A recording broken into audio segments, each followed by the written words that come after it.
Hello, everyone, and welcome to Cinema Savvy, and welcome to the Star Wars Episode 1, The Phantom Menace Drinkalong. I have a bad feeling about this, guys. I'm not sure about you, but I'm really looking forward to going through and watching through this again for what might be the first time in a good few years I've actually gone back and watched this episode of the Star Wars saga. And just having a good old drink and good old chat about the film. How are you guys doing today? Yeah, I'm doing really good. In all honesty, I've looked forward to the other ones as well, like what we've done, like Cats. I was, morbidly curious about that movie. Indiana Jones, it was fun to jump on with you guys. This one I am legitimately excited about. I can't remember the last time I watched Phantom Menace. It's been a long while. But, with Clone Wars on the TV at the moment, the prequel hype is back. And I'm looking forward to going back through this one. Rocking my boy, where is he? Darth Maul, there he is, popular figure again now, and rocking the Qui-Gon Jinn hair. So let's do it. Looking forward to it. I've not seen this film in 12 days, so I am. I'm ready. I am drinking this time, people. No water, no painkillers. Not fully recovered yet, but we do have a nice new bottle of Jack Daniels, which we've already got open in the Disney Cup. I'm sure they'll let me into celebration next year with this. Chris, what are you drinking tonight then? So again, rocking the dark side. I was browsing the store, the shelf, and I saw this one. It was a black bottle with a red cap, and I thought, why not? This is a Claret Bordeaux, red wine again, and it's a 13.5%. It's not as full-bodied as last time. It's about halfway between light-bodied, but it is that 0.5% more. I didn't get particularly drunk last night at Indy, so hopefully that extra 0.5% will carry me through this one. I could safely say that I got drunk last time, which is why I'm stripping it back a little bit. I've gone for the cider. I've got 10 of these cans of Copperberg. Brew all you want. I'm going to enjoy myself whilst going through this one. But I believe it's time to bring up the rules. So people can take a screenshot of this at home. We're going to have it periodically come up throughout the entire screen. Just so you guys know when to drink. We'll probably say drink whenever it happens anyway. I mean, you guys say drink in the comments anyway whenever it happens. But the first one we've got there is every time a lightsaber ignites. Number 2, every time Padme changes costume. Number 3, every time a pod racer crashes. I don't remember there being that many pod racers, so I'm assuming there's going to be a lot in one go for that one. Oh, you've got a surprise for me. We finish the race. That's all you need to know. Every time Jar Jar says Yusa, Misa, or Wisa, you also have to drink. Drink for every bigger fish. Drink every time the word ambassador, negotiation, and the Senate are mentioned. And I believe with the Senate one, even though it isn't attached to this film, whenever Senate is mentioned, you have to say, I am the Senate before drinking. Yeah. Every time Rick Ollie explains the plot or speaks in exposition. Now, I hadn't heard about this beforehand, but these two keep on rattling on about it. So that is a picture of Rick Ollie there. That is a picture of Rick Ollie there. We will basically tell you when to drink on that one.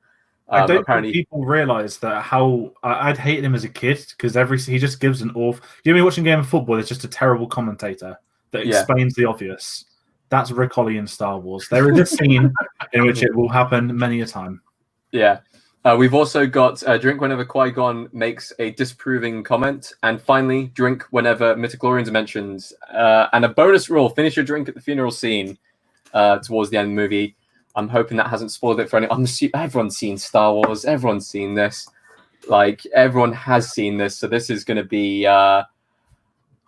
It's going to be interesting. We did get a recommendation. Was it on our Cats video for someone? Someone wanted us to do Attack of the Clones, and we thought, why start at episode 2? We probably will get to the other prequels. We're not going to do it like consecutively. We're going to break it up a little bit, but I'm looking forward to it. And once again, disclaimer: please drink responsibly. Yes. Don't do as we do. Do as we say, not as we do. Yes. But anyway, I think we are all ready to go into this. Are you guys excited in the comments? Please let us know. Please make sure to also follow us on all of our social medias. That is going across on the ticker at the bottom. I can't be asked actually to read them out because we want to get into this as soon as possible. So make sure that everyone has their copy of the Phantom Menace ready to go. And this is the extended one by a couple of minutes. For those that didn't know an extended edition existed, I didn't realize that size about 10. It's 2 hours, 16 minutes, and 21 seconds, mine says. So just double check. I'm sure everyone's got this. This is the only one they probably made online. Unless you're watching on VHS, then I really appreciate your efforts. Okay, brilliant, guys. So we are going to go when we count down to 0. So let's go 3, 2, 1, 0. Oh, there it is, 20th Century Fox. We missed that. I also need to make sure, because I'm drinking from the can, I'm going to open up the can. If anyone's watching on Disney Plus, it's a big thing that they allowed the 20th Century Fox logos back on. Like, they literally had to buy the company to do it. It's only a matter God, of that time. smells amazing. Right, I'm going to pour my drink ready because I'm very, very aware that I will be drinking within the first couple of sentences of this film. They mentioned the Senate immediately. Ambassadors. I believe it's ambassadors. The crawl doesn't count. No. Right? The crawl doesn't count. Oh, does it? No. It's not saying, That's, okay, we'll leave that up to interpretation for people if you want the crawl to count or not. You've got like 5 seconds before it gets to it as well. Does someone want to read out the crawl? I'm not very good at reading. I'm doing it for episode 3 because you can just shout war. You know what? It's part of the film, and it's whenever the Senate is mentioned, writing it in text is still technically mentioning the Senate, so I'm counting it. Right. So we're going to get one in paragraph 3, I believe. Oh, here we go. Oh, no, this is Republic. Cheers, everyone.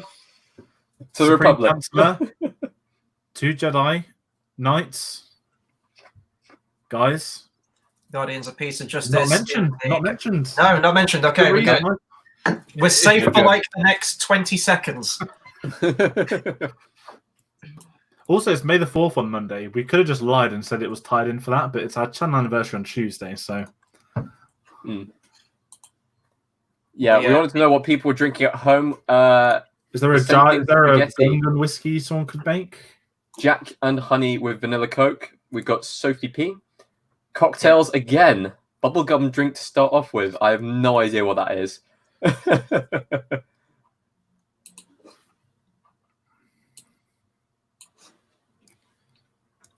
Get ready. Yep. Ambassadors. Okay, it is perfectly legal. This isn't up. Ambassadors. Ambassadors. Oh wait, you guys might be a few seconds behind. Let me pause it for 2 seconds. There we go. Here's the thing, right? So we might rag on this movie at some points, but this is just pure love right here. I found acceptance with the prequels. I think a lot of people have. We grew up on this. I should say this is the first Star Wars movie I ever watched back in 1999 when I was a young pup at 6 years old. It was the greatest movie I'd ever seen in my life. And yeah, I mean, the memes speak for themselves at this point. Every single sentence can be turned into a meme and probably has by this point. I think they're going through it. I think there's someone on the subreddit of r/prequel memes turning Ambassadors was just mentioned again. Oh, sorry, Ambassadors again. Oh, Qui-Gon's got a disapproving comment coming up, hasn't he? Can we count in this? No, I don't think that's disapproving. He's disapproving of Obi-Wan's claim.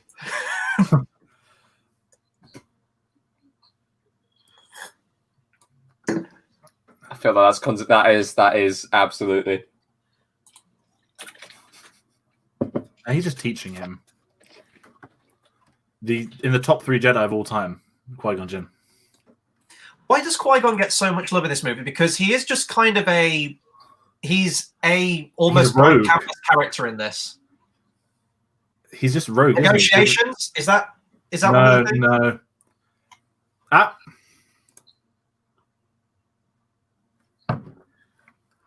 Yeah, no, dude, it's ambassador, negotiation, and Senate. Yeah. Oh God. We're 4 minutes in. Jesus, this is. I'm so glad I'm on the side. I'm not gonna lie. I'm gonna survive way longer than you two. I'm going from pure memory on this because I don't actually have subtitles on this copy. So I do on this, so I'm kind of seeing it as it happens. But I approximated yesterday there'd be between 55 to 80. That was before the ambassador's rule. That was a last-minute addition, wasn't it? Yeah. This is going to end up being a quote along. Yeah.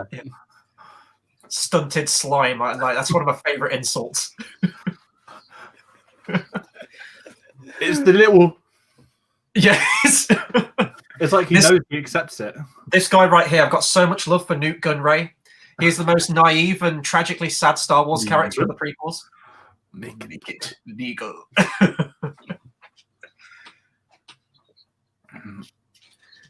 It's actually startling how many, I'm sure we're all the same with this, how many Star Wars quotes we slip in day-to-day conversation. Oh, yeah.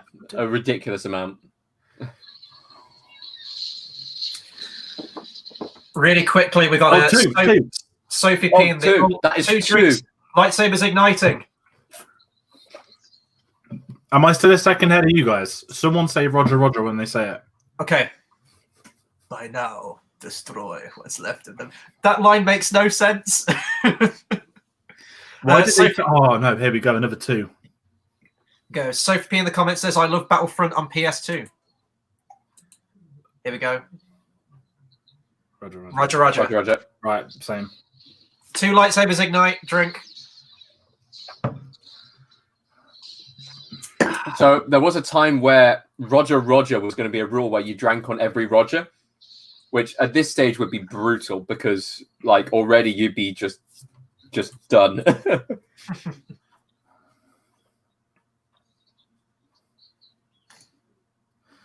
Are you guys watching the version with the updated droid? So there's like those are random new ones in blue. Yes. Yes. Yeah.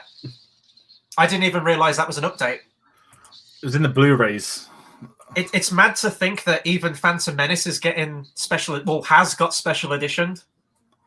Close the blast doors.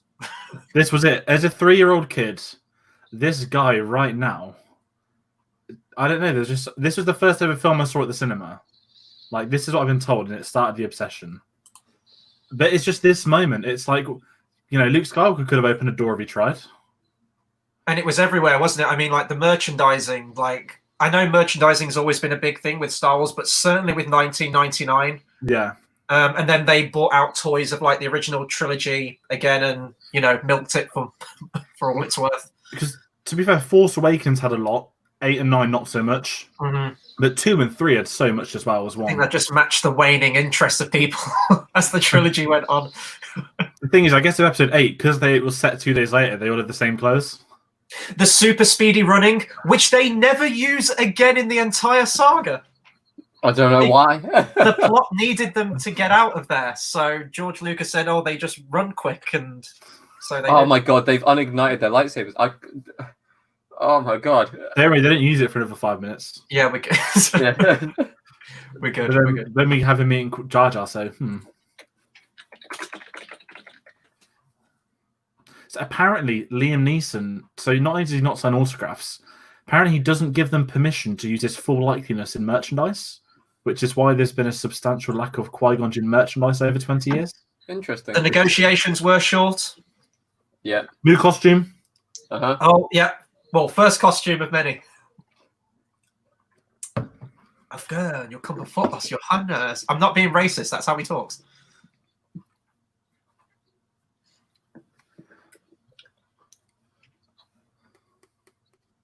Oh, ambassadors, yeah. Yeah. well, this is going to get worse than the Christmas party, another one. I know nothing of the ambassadors. Drink.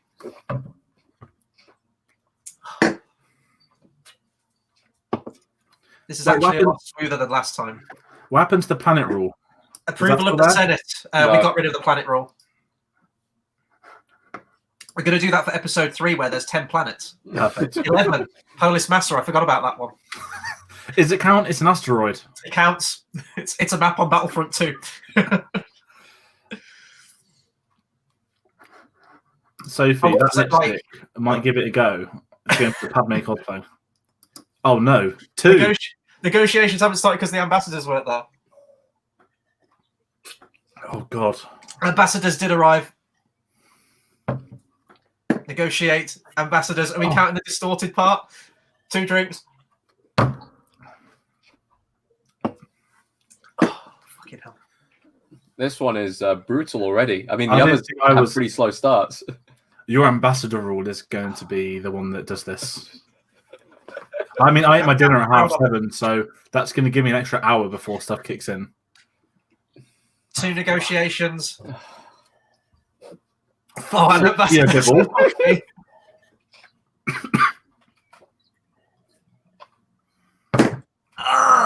Okay, first class done. I'm glad I bought the The radiator's on in the house. Let me get the windows Hold on. open. Chris has the first glass done in under 10 minutes. I've This not is got going to be much another time for cat. The Tomova vodka is here as backup. I think I'm going to be on this tonight after the wine. I will say, conceptually, and this is why I love the prequels, say what you want about the films, they're not inherently great. They have become great, but compared to the originals, but design-wise on the vehicles and the music especially. Oh yeah, Like, music's amazing. really good. Guys, are you preparing yourselves? Oh, no, I'm not wearing my pin. Sorry, guys, I really stick Jar Jar Binks pin to wear. Oh, Oh, God. we're gonna get a load of Forget about Users it. and Misas and Weesas in a second, aren't we? Yeah, I should say this. I can't take credit for the ambassador rule. It was No. actually JX Editor who came up with that rule and said you should add this in instead. And that's going to do us proud, I think. So the subtitles: creatures snorting, squawking. Oh boy, he just looks so out of place. Is he still everyone's most loathed Star Wars No, character, or has never. that title gone to Rose Tico now?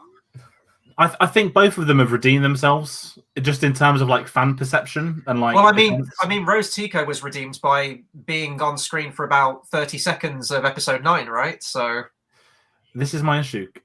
Oh, he said moi moi. He didn't say. Oh, he's about to introduce himself, though. One. Misa, stay. Misa, stay. Misa called Jar Jar Binks. Misa, your humble servant. That's 3 drinks.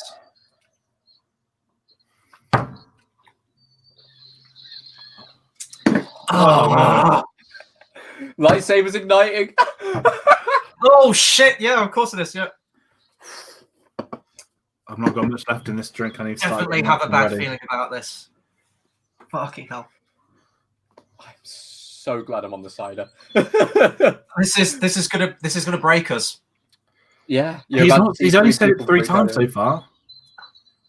I know, but it's the ambassadors, it's the lightsabers, it's a lot of other stuff going on too. I'll still say, watching this, I know you've got like the 4K version, George. I think Not on the screen. I'm watching on Disney Plus website. You know, 1999 CGI and Jar Jar still holds up. It holds up. It's the environment doesn't hold up with Jar Jar in it. Sorry, guys, I'm doing some.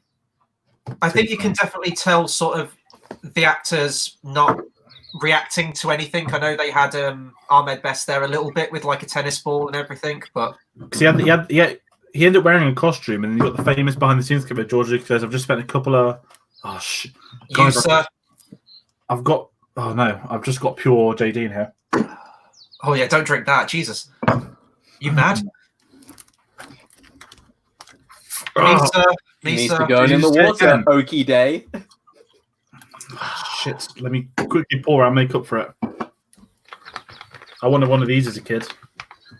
When I used to learn to swim with my eyes open, pretend I was a Jedi. That's a 10 out of 10 dive there, just saying. There's going to be another one, I think. Yeah. Yusa. Fucking hell. It's actually kind of handy that we haven't got subtitles because, I mean, we can pretty much just quote this entire movie screenplay-wise. And people have, whilst drunk. So I started watching it. So the guys that were doing it's Covelli, I think his name, the comedian. One of them is reading the script, and the others have to get the dialogue, and they're not allowed to carry on until they've got the line right. And it went on for 4.5 hours. Would that be immoral of us if we jumped on that bandwagon and tried to do that?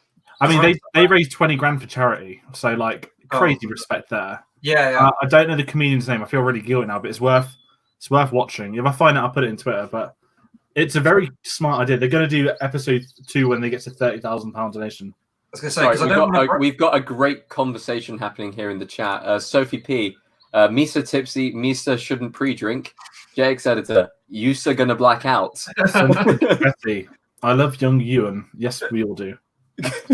Now, Tate, do you remember when we did cats and we drank at Sophie's cat puns in the comments? We're not drinking at We're the not doing that. No, comments. we're not doing that. Oh, hang on. Misa back. Yusa and Big Doo-Doo. Is it only count of Jar Jar says it? Only counts of Jar Jar. Yeah. Thank God. Otherwise, we would be truly. May screwed on Captain this Tarful team. rest in peace for his sacrifice in the Clone Wars. Slaughtered by General It's Grievous. Grievous, wasn't it? Yeah. I remember that episode. And he captured him for it to be wasted. Oh, Brian Blessed. See, I do think they need to special edition the prequels. One final sweep, modernize the motion capture, re-render the CG. I don't think they can. That's going to be too much money being put into that, surely, to do the CGI from scratch on everything like that. So I was reading that apparently the reason the 4K took longer to get out was that they struggled with the prequels more so than the originals, because the originals are on film, whereas these are all digital, so it was like harder for them to upgrade it. Mm-hmm. I mean, they looked okay at home, but I've only got up to episode 4, and they're incredible. Well, no, sorry, they were anyway, but A New Hope looked insane. See, as a kid, I didn't even know this was Force, like, mind trick until I was a couple years older. Same. There are a lot of talking scenes in this film, aren't they? I remember. The Planet Core. Like, I'm just watching this and just want to go, duh, duh, duh, duh, duh, duh. No, okay, we're talking. We're talking. Oh, Gungan sub. Oh, one. I'm going to be honest. I still only understand about 75% of what Jar Jar's saying in this movie. Still to this day. Yes. Guys, look what's in this bag. A partially complete Lego Gungan sub from 1999. Oh, man. Nice. It's in my going through collection, which took up a month already. That's a relic right there. I've got about 15. I've only on my webcam. I've got a box here of 34 Lego sets in it, and they're all from as a kid. Are we keeping tabs on Qui-Gon's disapproving comments, by the way? Because he's probably had a few right now. No, because Obi-Wan made more at Jar Jar. Qui-Gon's been fairly nice. Right. I think it's more when they start winding up Qui-Gon, he gets aggravated. Like the Tatooine lunchtime meal. Mm. Like that. One more. I don't know what he's saying because I don't understand the dialogue. Guys, start watching for big fishes. Yeah. Yes. Because Lord knows we need to take more drinks, right? Well, at least it's only 3. Yeah, that's true. Spoiling it. Spoilers, sorry, people. Yes, Chris, we would like to know your wine notes at the moment. This is good. I'm enjoying this more than the wine I had last time. It's got a little bit of a kick to it, but it feels smoother than the last ones, which is going to help because I'm going to be drinking this a lot. Yusa mightn't be saying that. Take a drink. 1. And 1 for the fish. Oh. I think it's probably the low lighting of this scene, but I always thought that CGI and the fish looked great. Like, I didn't know if it was a model at some point. I thought it probably was a model, because they did use a lot of models in this film, to be fair to them.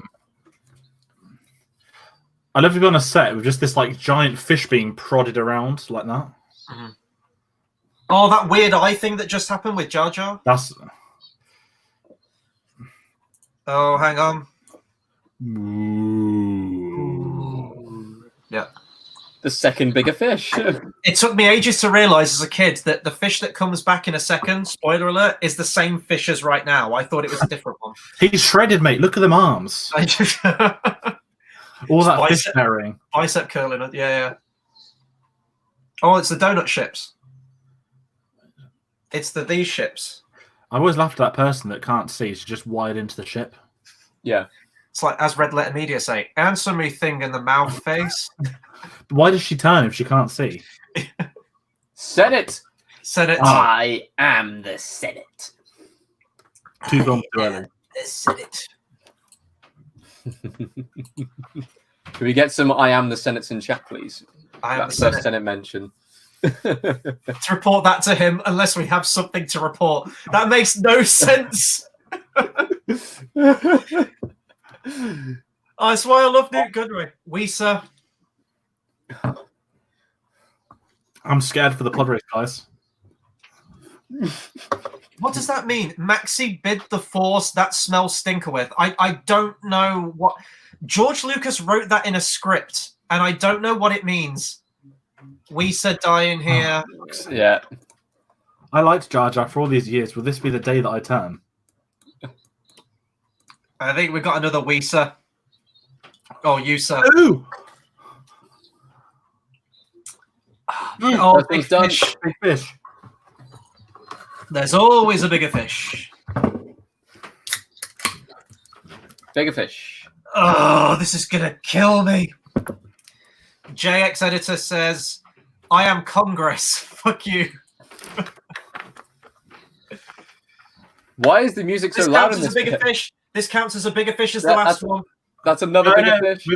It's the same fish, though. It's the same fish, but it's bigger than the last one. Correct.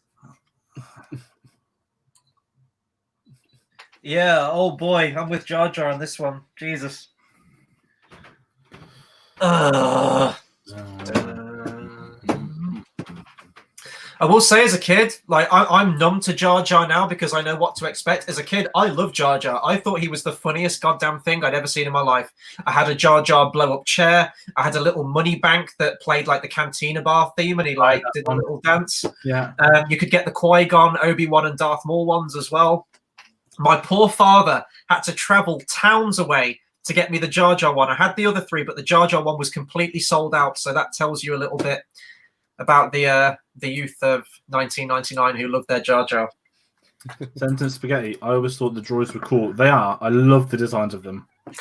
I love the voices of them in this movie as well. I hate how they changed it in Revenge of the Sith. They've probably explained why they have a different voice, but I don't know if they have. I mean, it worked better for Clone Wars. At least they'd already changed it in the film. it's a lot more kid-friendly, isn't it? It's a lot more slapsticky. I was just changed costume in the space of 5 minutes. Yep. Now, guys, she's Padme in this scene. Let's not forget that. Mm-hmm. Was this Keira Knightley playing her? Yeah. Yeah. I mean, it's so well done. Sometimes you generally do have to double like check. I love the droid voices in this film. And they do have different voices as well. I don't know if that's based on rank or I don't know. Naka, the unsung hero, Holby City legend. Yeah. Yeah. Oh, it just reminds me of Battlefront 2 this now. The Theed, one of the best maps on there. Oh. I mean, look at that. That looks It beautiful. looks stunning. It Italy, really yeah. does. Is it Italy or Spain? I think it's Italy, wasn't it? I think. Or at least it was in Attack of the Clones. I don't know if it still is for this one. Guys, are we ready for some more? Oh, yeah. Are they going to ignite their lightsabers? They're sneaking around. Not that anyone's there to see them. Anyway. They're not even sneaking effectively. That's the thing. Ready. Cheers in advance. I know that I don't want to rag on this Two movie. lightsabers ignited. Oh, yeah. I love this. Why does it make a noise? The droids feel pain. Well, apparently they do. One gets tortured in Jabba's palace in Return of the Jedi. So They do it in Clone Wars a lot where they torture droids. And like they do really great comedic moments. There's one of oh no. Jar Jar just said Misa. Ambassador negotiations. Negotiations, that's 3.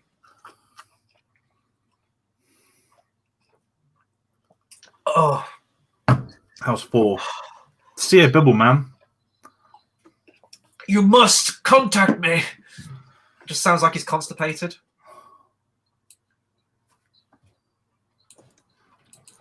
Just Jedi mind tricker. Sophia Coppola in the background as well. Isn't she one of the handmaidens?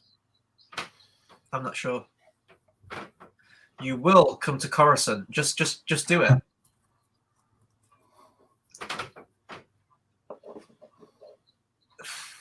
Senate. I am the Senate. I am the Senate.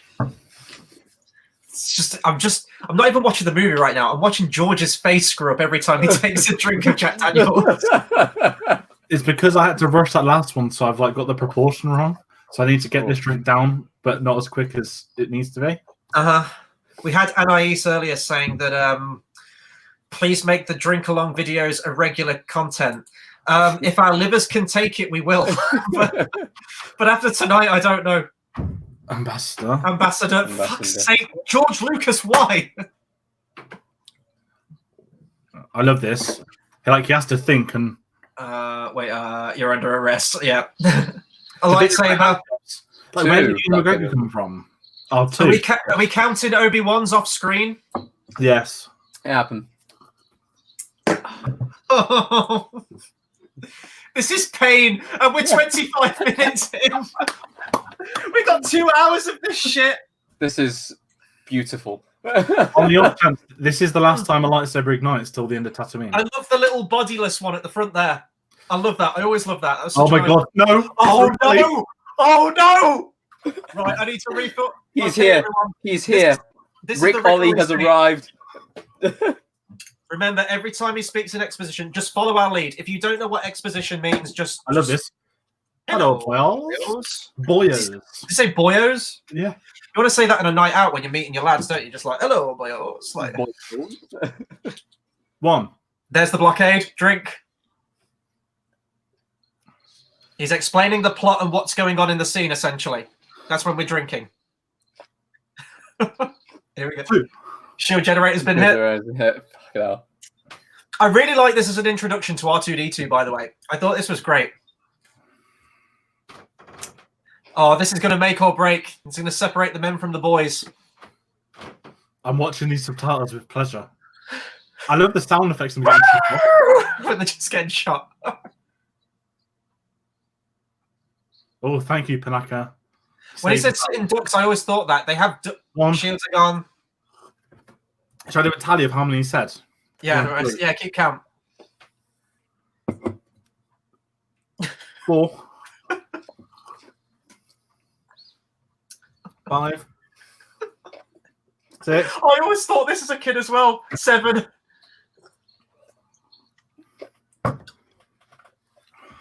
I always hated him, and I always hated R2-D2 as well for some reason. 7. 7.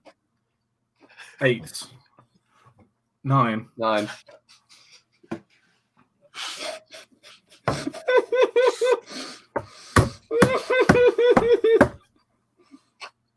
I've got one in hand. He even does it when they get to Coruscant later in the movie. Disapproving comment. I want to go back. I want to go back. The collie was my idea. Has he got arms in that shot? One Naboo cruiser got past the blockade.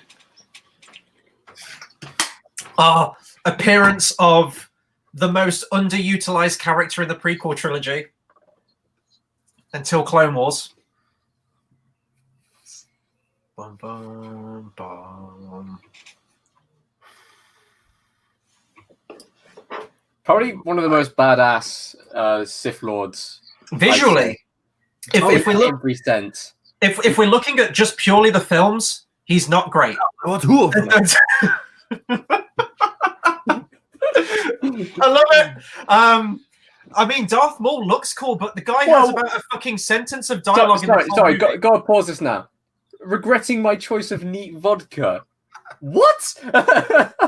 FJ, you are a maniac in every sense of the word. What? I catch up. I got distracted by a crying piss. You missed 7 for Rick Ollie. Cats. You missed 7 for Rick Ollie. 7. Padme still in her handmaiden gear, guys. We're okay. Mm-hmm. So I'm gonna be just riffing off Red Letter Media right now because he basically did the greatest critical analysis on this movie ever. So it's difficult. So the decoys tell the Queen to clean a droid up. Do they have that kind of power? Unlimited power. No, she's one of those. She's pulling off a Jasmine from Aladdin kind of thing, where she wants to be down with the people and stuff like that. Oh no! Oh fuck! Is Husa one? No, No, Yusa. But we're gonna get a Misa. Misa. You know when you first drink a glass of wine and it tastes really nice, Mm-hmm. but then you drink so much of it in a small time frame that it's horrible. Another one, Chris. Berry. 2.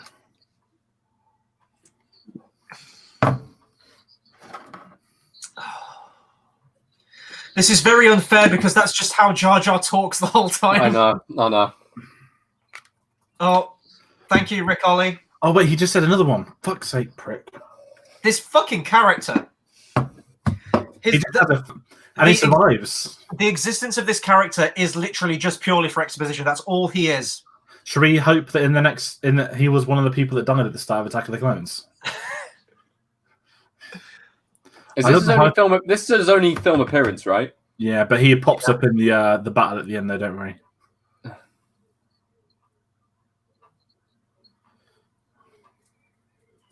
Okay, Qui-Gon. See, I think Ewan's underutilized until the final duel of this film. Yeah, he is. Oh no. This is what they said. You take the comic relief with you when you should take Captain Panaka and Obi-Wan because they're the two most level. Yeah. Padme costume change. They're Here we go. Here's the disapproving comments. 1.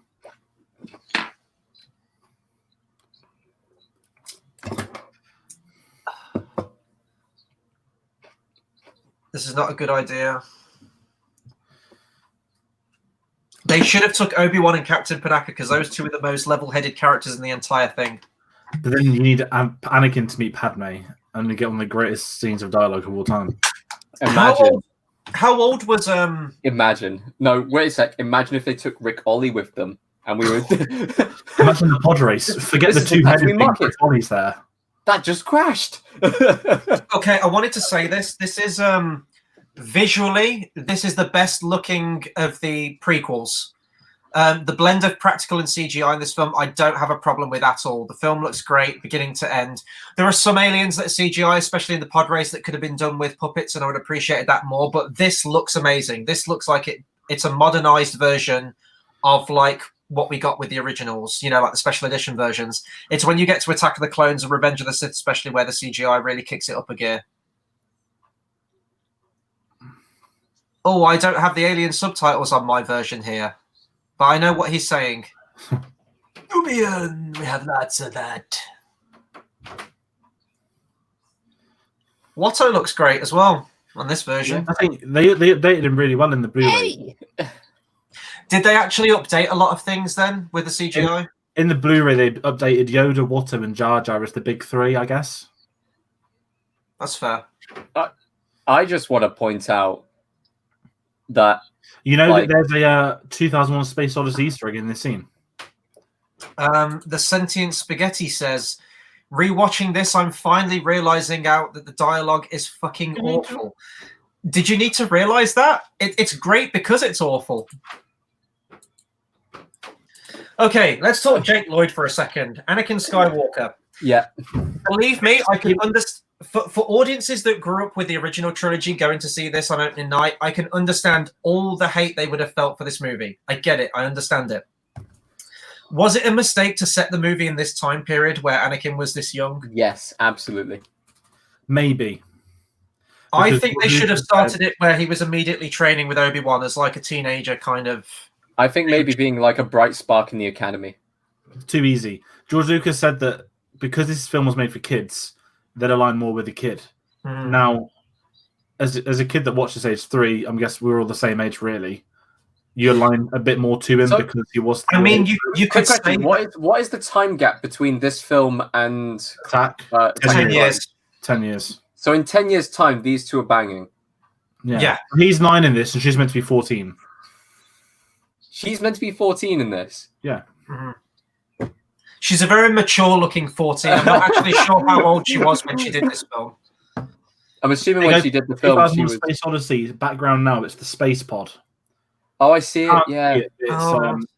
Yeah, I only found out about a month ago. One of the previs people was basically allowed to tweet loads of George Lucas news. So they was talking about like all the memes.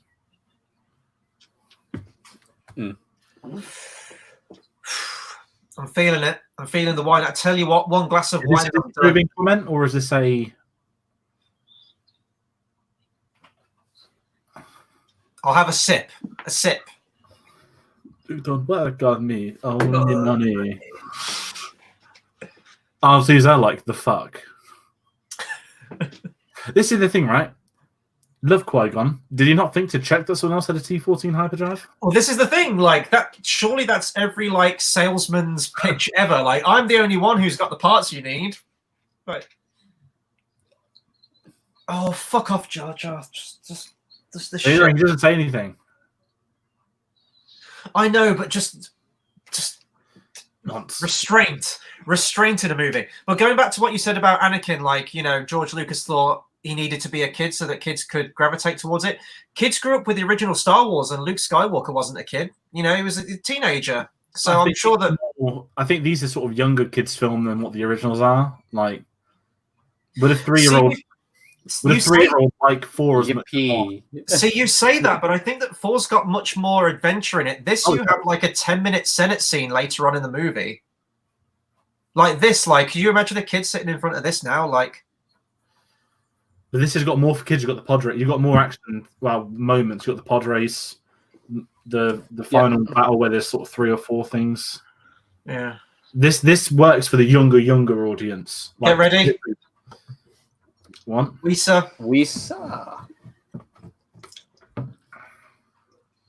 Qui-Gon's not disapproving as much as I thought. I was going to say, that was probably the longest break we've had in the entire film, was not drinking. And I'm grateful of it. Oh, here we go. Muy. Sophie says, that plat, though. Yeah. You want a Wonga? What does that mean, then?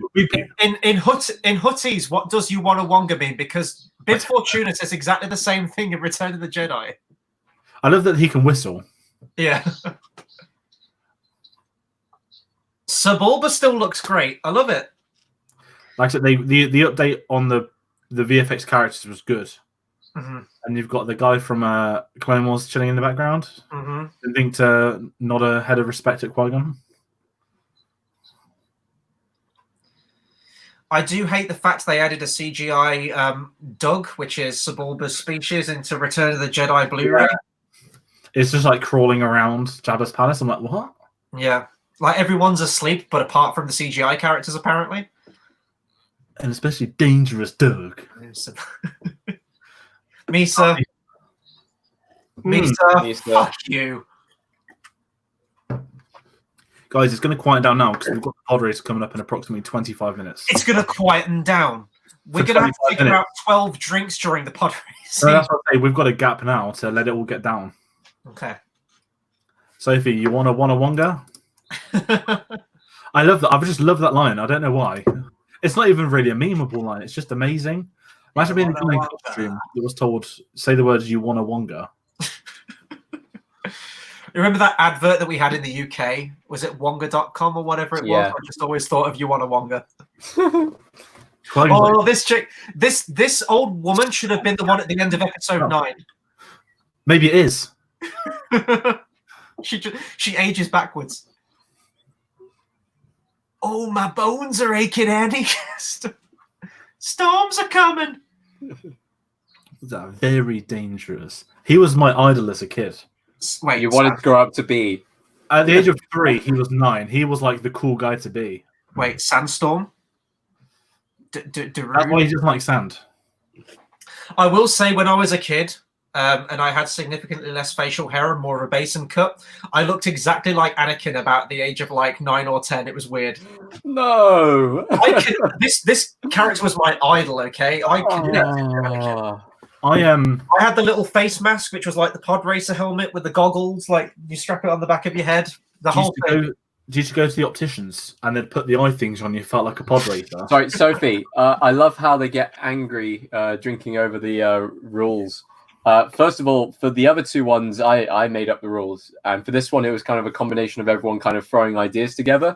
So the rules which some people have made, other people wouldn't have made. And therefore, they can be angry about those rules. Yeah, like the Jar Jar one absolutely was my idea. I thought he says that a lot. Let's go with that one. With George, JX Editor came up with the Rick Ollie one. We had just general, we all said no. work. JX came up with the ambassador negotiations and Senate one. Sorry, yes. The Rick Ollie one was George then, I guess. Padme changing costume was George as well. In fact, a lot of these were George. We can blame George for this, really. I was watching this last Monday when the box set came, and I was just messaging Chris like, hey, if the time comes where we can do a watch along, I've just been like seeing things we could do for rules. Hey, Yeah. George has pretty much pitched the entire rules for Attack of the Clones and Revenge of the Sith at this point. So Already, we're good. yeah. We're good. I mean, I don't think I've done that many for Attack of the Clones. Mm. Just the a toast to our beloved companion. You must contact me. Ugh.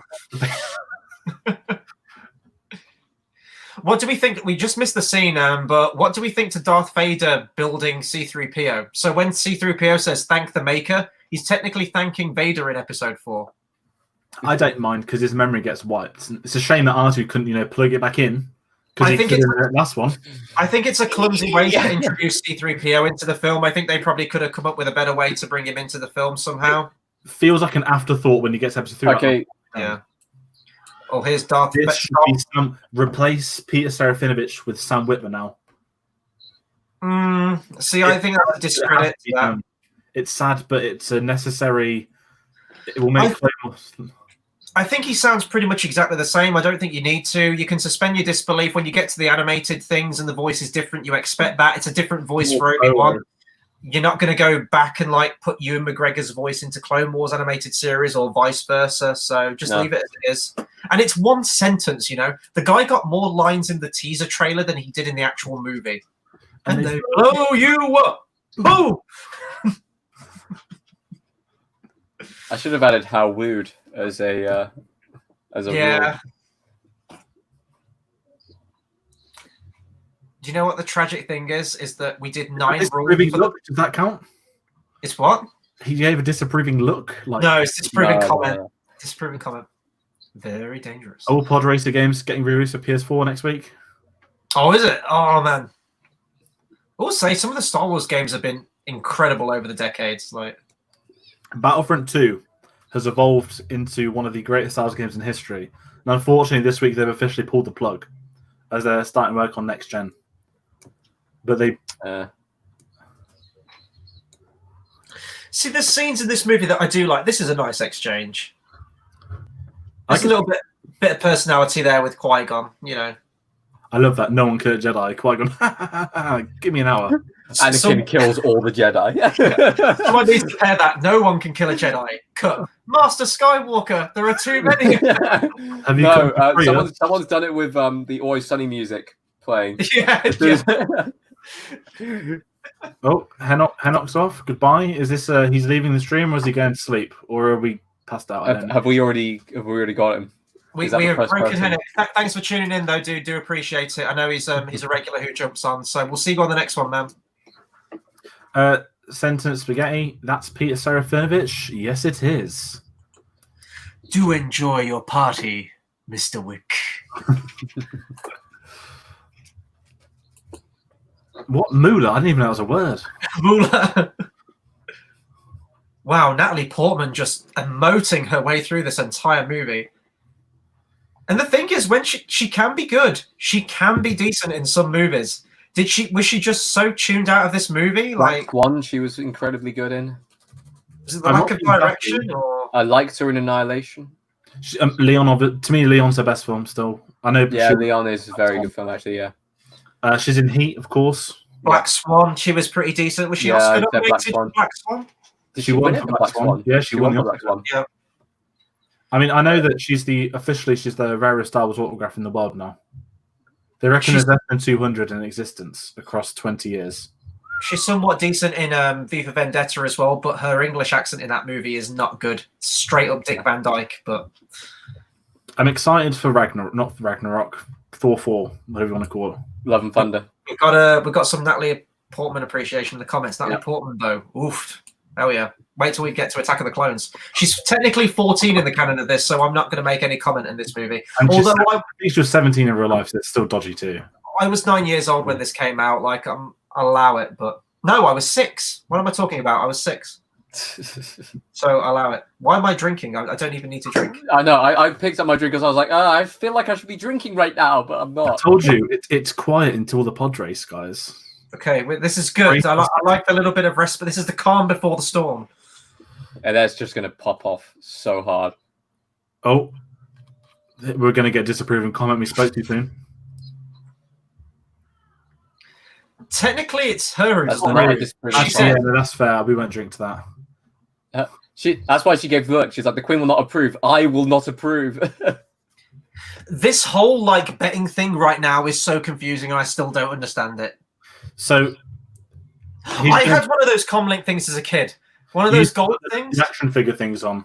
Yeah, it was Darth Sidious, wasn't it? And then like something projected on it. Yeah. Worst English accent ever, he says, is Don Cheadle in the Oceans film. I will raise you one more. Frodo. No, not Frodo. What's his name from Gentleman? And Sons of Anarchy. Oh, Charlie Hunnam. Charlie Hunnam. Charlie Hunnam in Green Street. Find a worse one than that. I love how Qui-Gon knows he's going to wipe the floor with him. Do you Actually, think? I'm willing to say Charlie Hunnam in King Arthur: Legend of the Sword was pretty shit as well. Just Charlie Hunnam doing American accents. Do you think? Because Qui-Gon's clearly a betting man here, right? So do you think he plays some sly bets in Coruscant, just like under the table? Sorry. In the comments, would you rather bump uglies with Jar Jar or Watto? And then everyone in the chat's asking, why would you even ask that? Well, we're going to answer it. We're going to answer it, right? JX is straight in there with Watto. No, he's just I feel like Jar Jar wouldn't be so bad. Hey, Jar Jar's got that long tongue. I'm just saying. A long tongue can go a long way. But have you seen the nose on Watto? Oh my god, Tate! That's so much worse than what I said.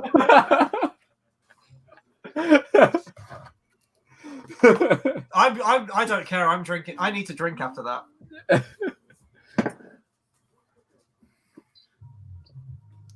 Okay, I'm gonna say. I mean, we haven't got to the scene yet. Where's the call? Oh, actually, we have. Speak of the devil.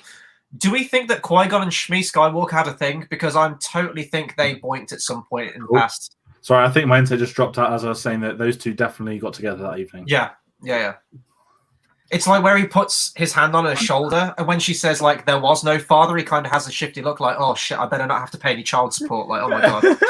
He's like, Maul, strike me down.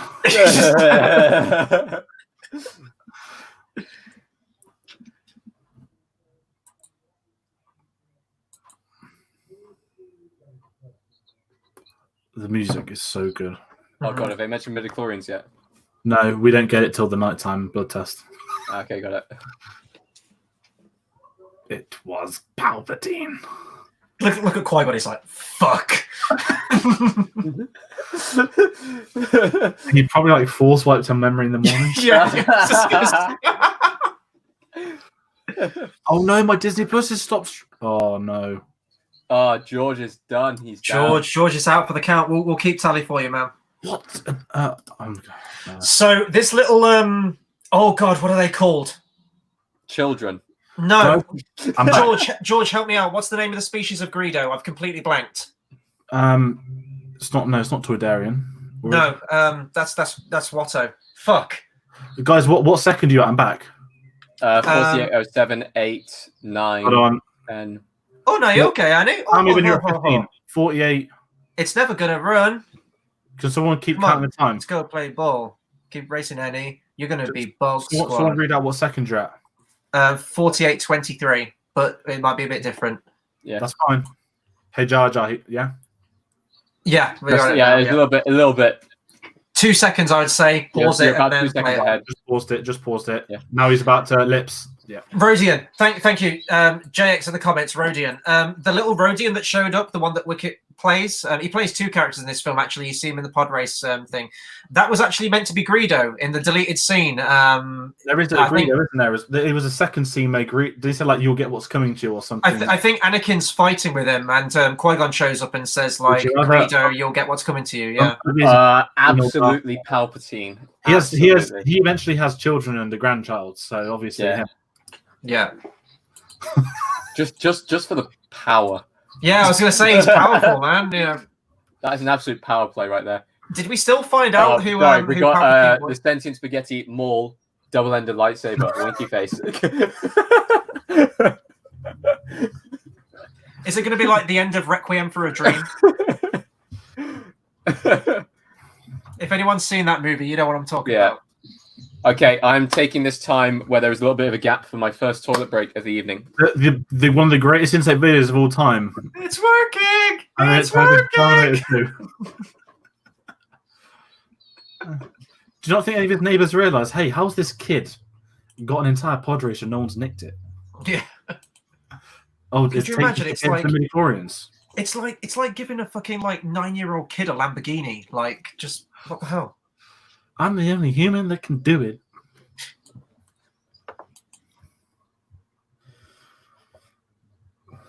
Oh, okay. Sophie says, it's time to sabotage Tate. Okay. We're gonna get midichlorians. People need to comment. People need to comment really, really quickly on the thing so that all of them go. So just keep typing random shit about Star Wars. Just go quick. Just type stuff. Hey, make sure he's not got COVID-19. Checking you haven't got the You don't want to cough at people at pod race, do you? crowd environment. We are genuinely getting midichlorians. We are, yeah. But we'll add like two on. We'll add two onto it. Pause it for like a second, George. By the way, your thing. Oh, what are you on? I'm on 50-56. Yeah, that's it. Even Master Yoda doesn't have a midichlorian count that high. That's 2. We'll add an extra 2 on. So give him 4. Give him 4. Give him 4. Put 4 in the comments. I feel like We're on 4. We're on 4. 4 Wait. midichlorians have just been mentioned. Legit 4 midichlorians. What a beautiful spaceship. I've always wondered this. Like, It kind of looks like the TIE fighter, doesn't it, with the thing? After the Battle of Naboo, do you think like their local government took it? Like, Small obviously flew there.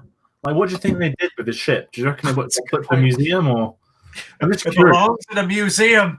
There's like a forensics team trying to get Prince to find out who he is.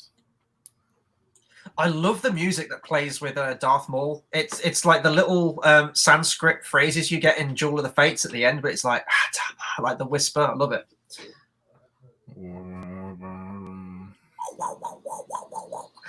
Gotta shout out Ben Burt. My God, the sound effects in this film.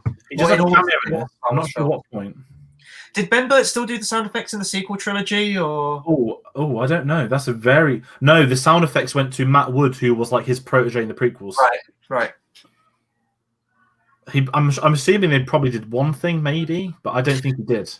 I love in a minute where we cut to Sebulba. It's not on screen just yet, but he's getting put down by like 2 Twi'leks. He's getting like a happy-ended massage from 2 Twi'leks. In public. He's into that kind of shit. I think I know the quote he says as well. I think Sophie should put a would you rather bump uglies with Sebulba and someone else, because could you imagine someone who walks on their feet for their hands? Like, just saying.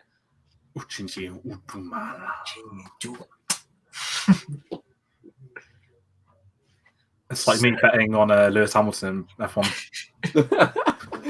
That's literally what it's been like for a few years. Once I accidentally did a bet on the title winner, like a year early, he still won it the next year. I had to wait a year to get 20 quid.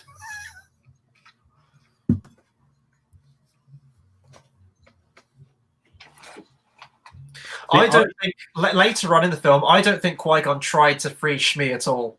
I think it was just like insurance. It's just like, oh yeah, I tried to have a word with Watto, but yeah, he wouldn't allow it. So yeah, I think this cube is already like weighted towards red, and obviously we know Qui-Gon uses the Force. Yeah, to tip it. Yeah. What Disney? I don't want to cast it to my TV. No, thank you. Sorry, they're trying to make me make my hand watch it. So like Watto throws a D20. On the small dots Outlander. Sophie, I can't carry this, Chris. We've not really had to drink for a while. Chris, You don't have to drink. No, Sophie is talking about the fact that Chris is asking Sophie to come up with these would you rathers. R2D2 will C3PO. I feel like R2 would be more accepting. I was going to say something else about R2, but that depends on your persuasion. So R2 remembers everything. I mean, those beeps and whistles just do so, man. I feel like C3PO would be so condescending.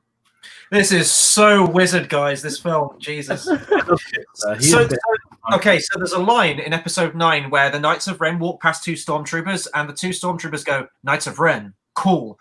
Would you have been more accepting of that line? I thought it said ghouls. No, cool. They say cool. No, really, I thought it was ghouls. Would you have been more accepting if they went, "Knights of Ren, wizard"? Yes. Yes. Here we go, guys. Brace yourselves.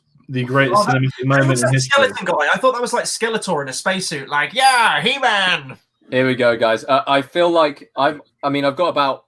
Start topping up. I may as well just grab my next drink, ready to go. The weirdest alien in Star Wars history. These 2-headed motherfuckers right It here. could be worse, mate. It could be a 2-headed Rick Ollie. Rim territories. Oh my god, there's so many. How come Oh my god, there's so many. Why? Ben Quadraneros, look at him. His species popped up in Clone Wars Episode 8. Oh, did they? They've not been seen for 20 years, and they came. Oh, this guy. Sabulba. Mate, if they were. Oh, extended edition. Here we go. For some reason, in the extended edition, the CGI looks fucking dreadful. This whole scene, like, that looks fine. The one before it looks terrible. I wish they did qualifying. How do we know who was on pole? I love all of the costuming men. Well, I love this guy. Mm-hmm. See, that looks terrible. The CGI on that looks awful. awful. That could be a puppet. Why isn't that a The puppet? legends.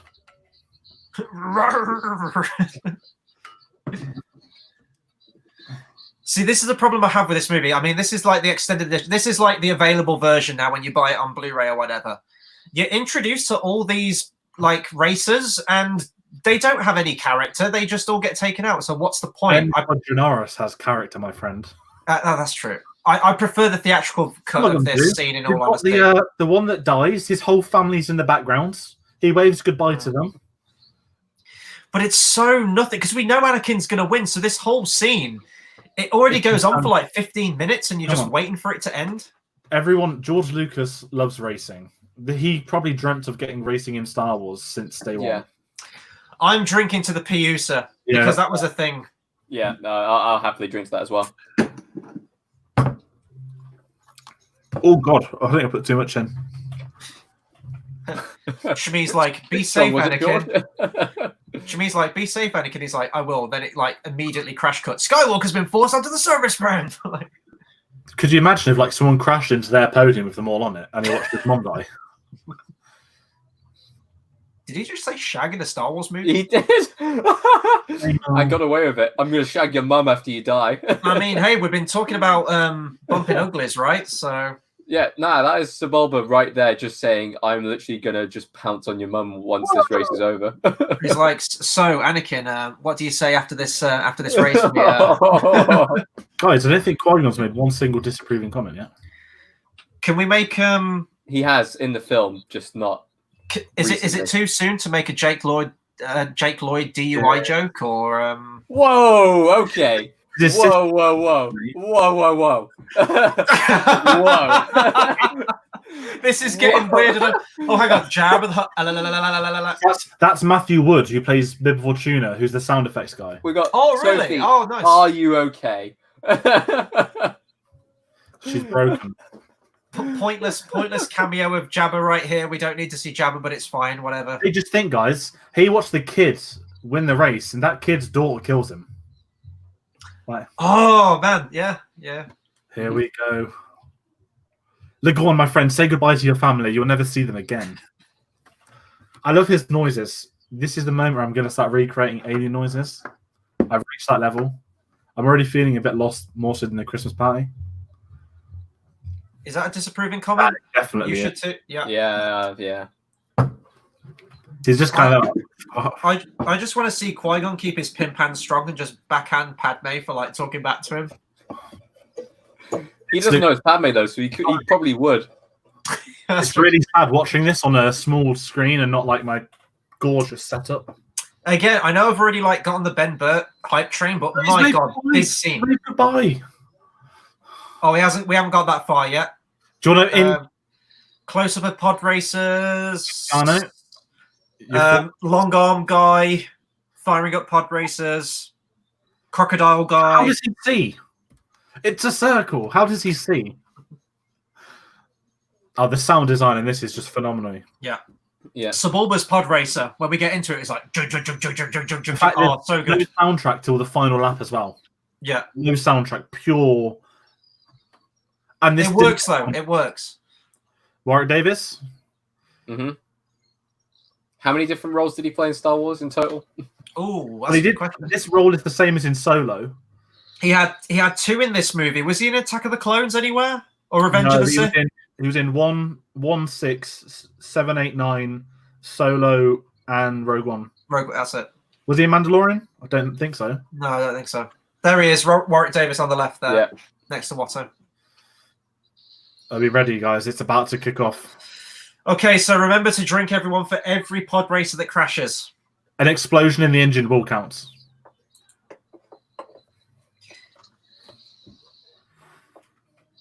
So while this is going on, I am going to very quickly...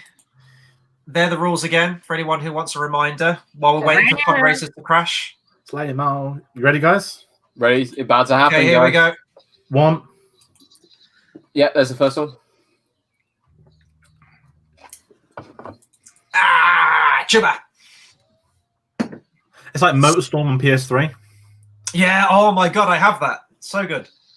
If they just did a new pod racing game that was MotorStorm, it'd be perfect. Imagine It this reminds me of, did you ever play Wipeout on PlayStation? Yeah, Wipeout basically is pod racing. Aura Singh cameo right there. Was this the film that started her as a thing? I feel like or... if they were going to make a pod racing game, I feel like there should be an element in there where you should be able to customize your own pod racer in every single element. Football Manager, just manage your own pod racing team. Hire people. Yeah, absolutely. I mean, CG, look at the environmental shots. It looks on this, so like, good. It still holds up. Like, people are probably having doubts about this film at this point. Oh, crash. Rest in peace. Those children are now orphans. Well, no, they're not orphans, are they? People She's are widowed. probably having doubts about this film. Not I gonna love lie. this. This is one of my favorite bits of the film. You just know that every year these sand people just like camp out and just take a couple of pot Find a shots. way to get to track.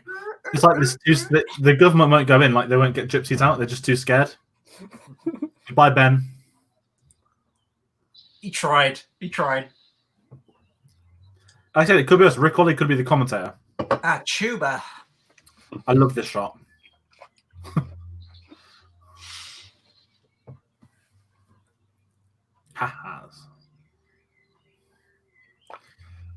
I do quite like this though, because we haven't seen this in Star Wars, and this is why I celebrate the prequels more than the sequel trilogy. It's showing us stuff we haven't seen before, a sport that's like just a public sport and everything.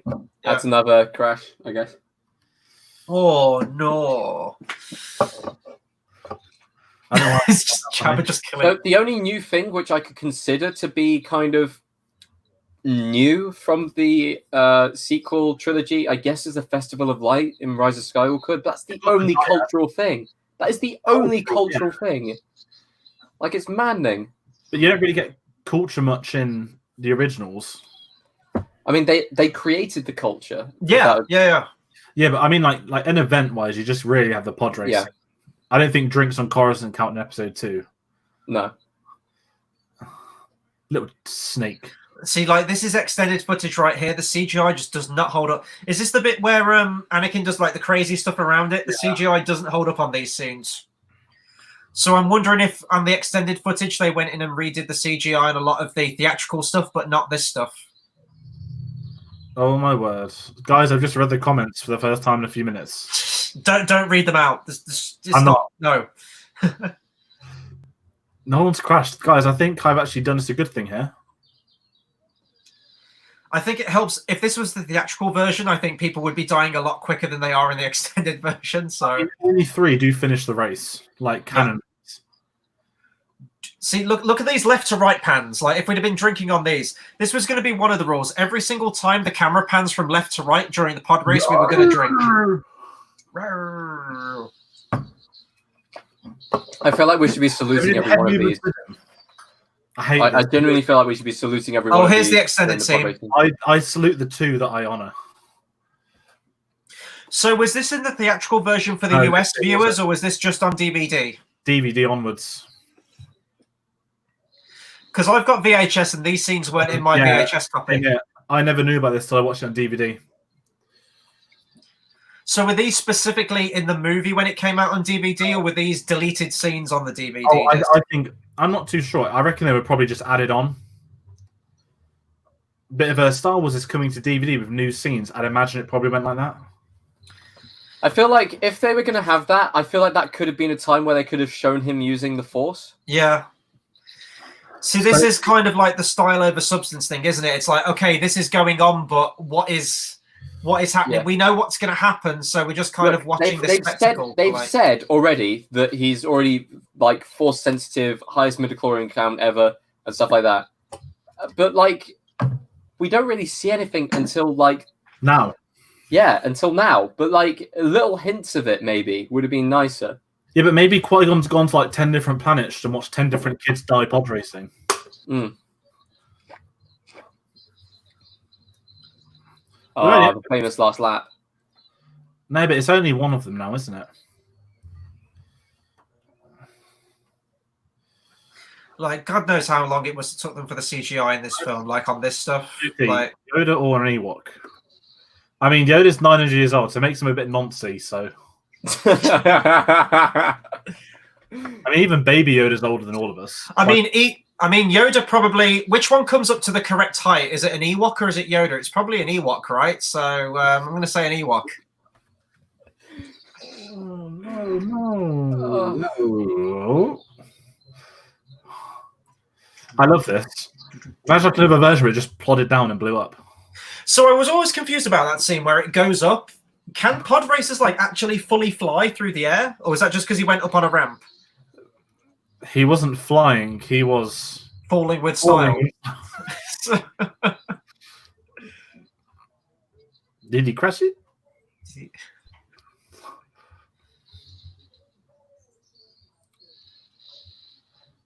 Oh, do because we gotta throw those fucking Jawas in there, right? We have to. Cool. This sound. Oh my god, this sounds so good. Oh, look, I've got my desk. I forgot this was here. Have a Lego pod racer from the anniversary sets. Oh, this music here, I love it.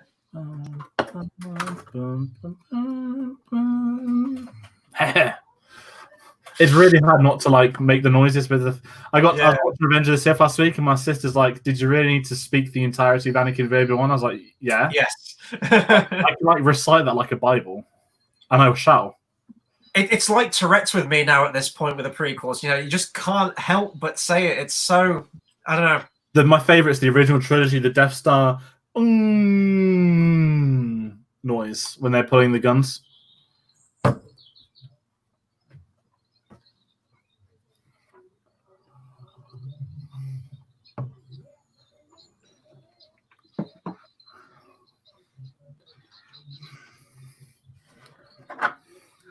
So basically, Anakin just tried turning it off and on again, and it worked. Guys, turning it off and on again works every time. It's the universal action. I mean, it's actually the quickest pod racer in history because he did stall at the start and lose about 25 seconds. It's what I mean. Yeah. He catches up so quick. And how fast these things are going. Like, are you kidding me?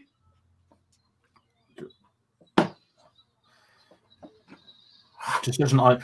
The story is the first ever time I saw it at the cinema, I was 3. One of my sisters was 4, and the only reason we went is because my dad wanted to watch the pod race, and he had to take my sister to the loo during the pod race and missed it, so they went again.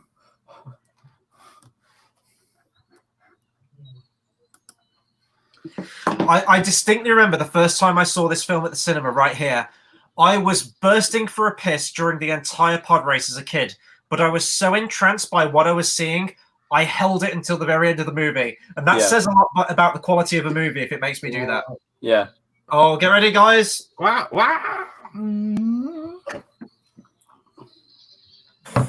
That crash looks great. Oh, man. I love the little slide, this bit. Oh. It looks like it's made of plastic, though. Look at it. It looks like a miniature. Odo. I do hate the alien costumes in the Tatooine scenes. Mm. The little boogie that Greedo does now, like woo. Literally, guys, to get in contact with George Lucas, 2 Rick Ollies. JX Editor, I did not give a shit about Pod Race growing up, and it's bled into adulthood. I used to have the little Pod Race collectible toys. I don't know what I did with them, but I used to play with those all the time when I was a kid. Like this film, I don't think I saw it in cinema. I think I was too young for that, but I distinctly remember it being. It was the second Star Wars film that I saw behind Star Wars New Hope, which was really confusing for me when I was younger. Do you think they could have aged up Anakin in this movie and just made him the same age as Padme and make it slightly less awkward? Because it's still awkward. Every time I watch this, it's really weird. Yeah, imagine having him as a grungy teenager. Oh, that green screen. That is a green screen right there. Stuff. I don't think it would work as well with his mom, though, if he was a teenager and leaving her. I think that's what the big crux is the leaving scene of the mom. I'd immediately start the film with Obi-Wan training Anakin, just straight away. You don't need Qui-Gon because I know that he's a fan favorite and everything, but he's quite inconsequential to the main story. You could easily start it with Obi-Wan and just carry it on from there, establish their friendship from the first movie as he progresses through the prequels. But doesn't make it worse that Obi-Wan didn't like Anakin. The only reason he took him on is because it was his master's dying wish. Yeah. And also the Qui-Gon stuff adds a little bit of a nicer dynamic with Dooku and the chain of trainers. But they never really establish it all that much, do they? Even in Attack of the Clones, like they say that, like Tyrannus and Qui-Gon had a thing, but not had a thing in that way, but like they were master and apprentice, but they never really go into it all that much, and that was some really interesting ground they could have covered. It's a shame because all the interesting stuff kind of happens in like novels and comic books and everything like that, and it's like, no, let's go into some of this stuff and explore it. Oh, I don't know. The comics and novels are. I mean, they've only just started exploring. I mean, I've not read it. I've got a book. It's in my table. Can we talk about why the sequel trilogy is so like Padme for ages? Padme, Attack of the Clones, Geonosis battle, like. Man, oh man. Or as a kid, because this sounds really bad. Although Slave Leia, just saying that goes a long way with me. I think it's more because I grew up with the prequels. It's like if it had grown up with the originals. I grew up with both. Like I said, the first. I mean, the age was, but when you grew up, Carrie Fisher wasn't Slave Leia. No, that's what I meant.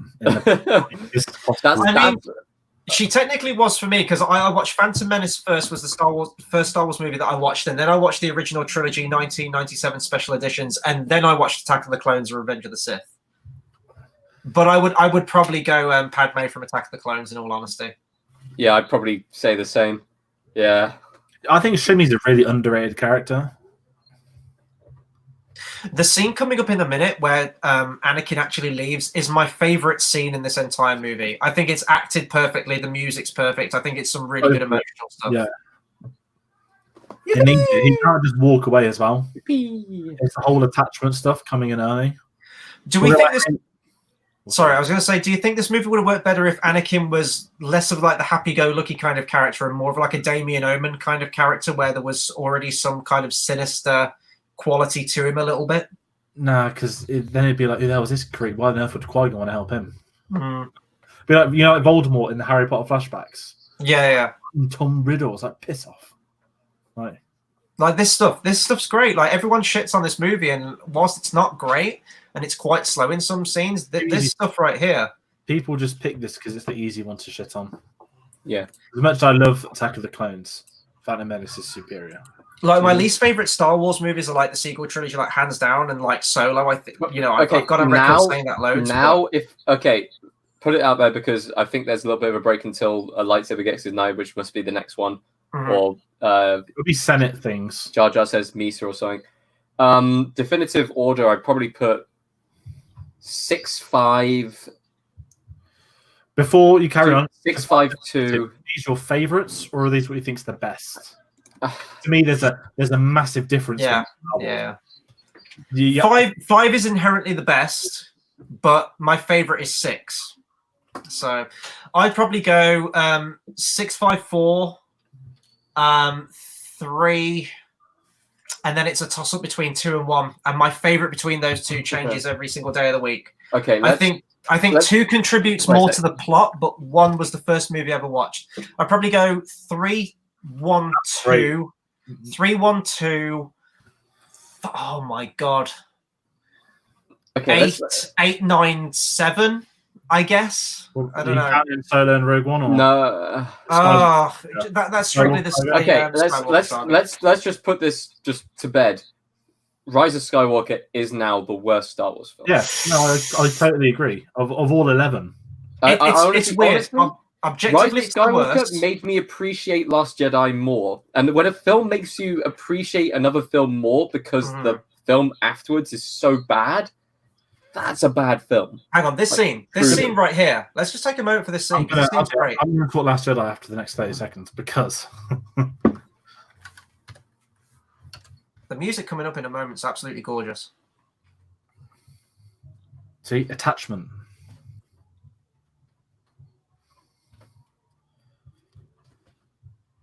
Everyone shits on Jake Lloyd as well. Like, I think he did fine with the stuff he had. Like, he's a kid. Like, Jesus. Brandon bullying him.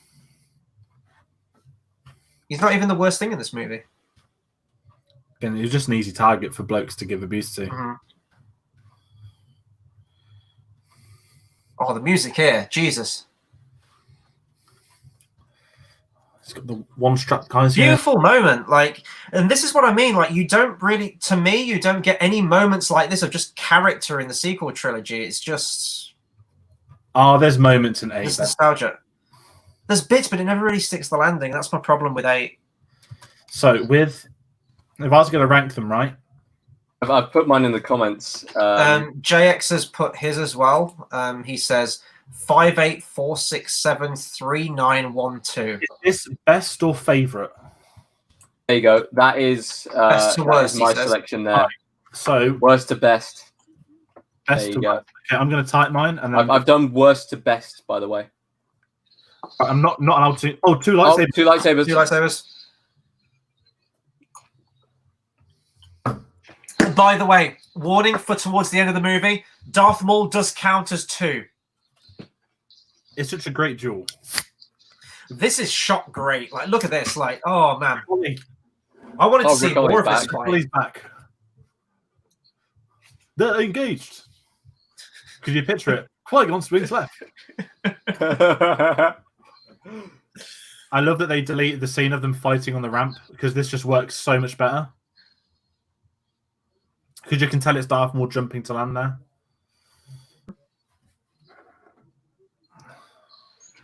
Just imagine him more now, like, let me go, let me die.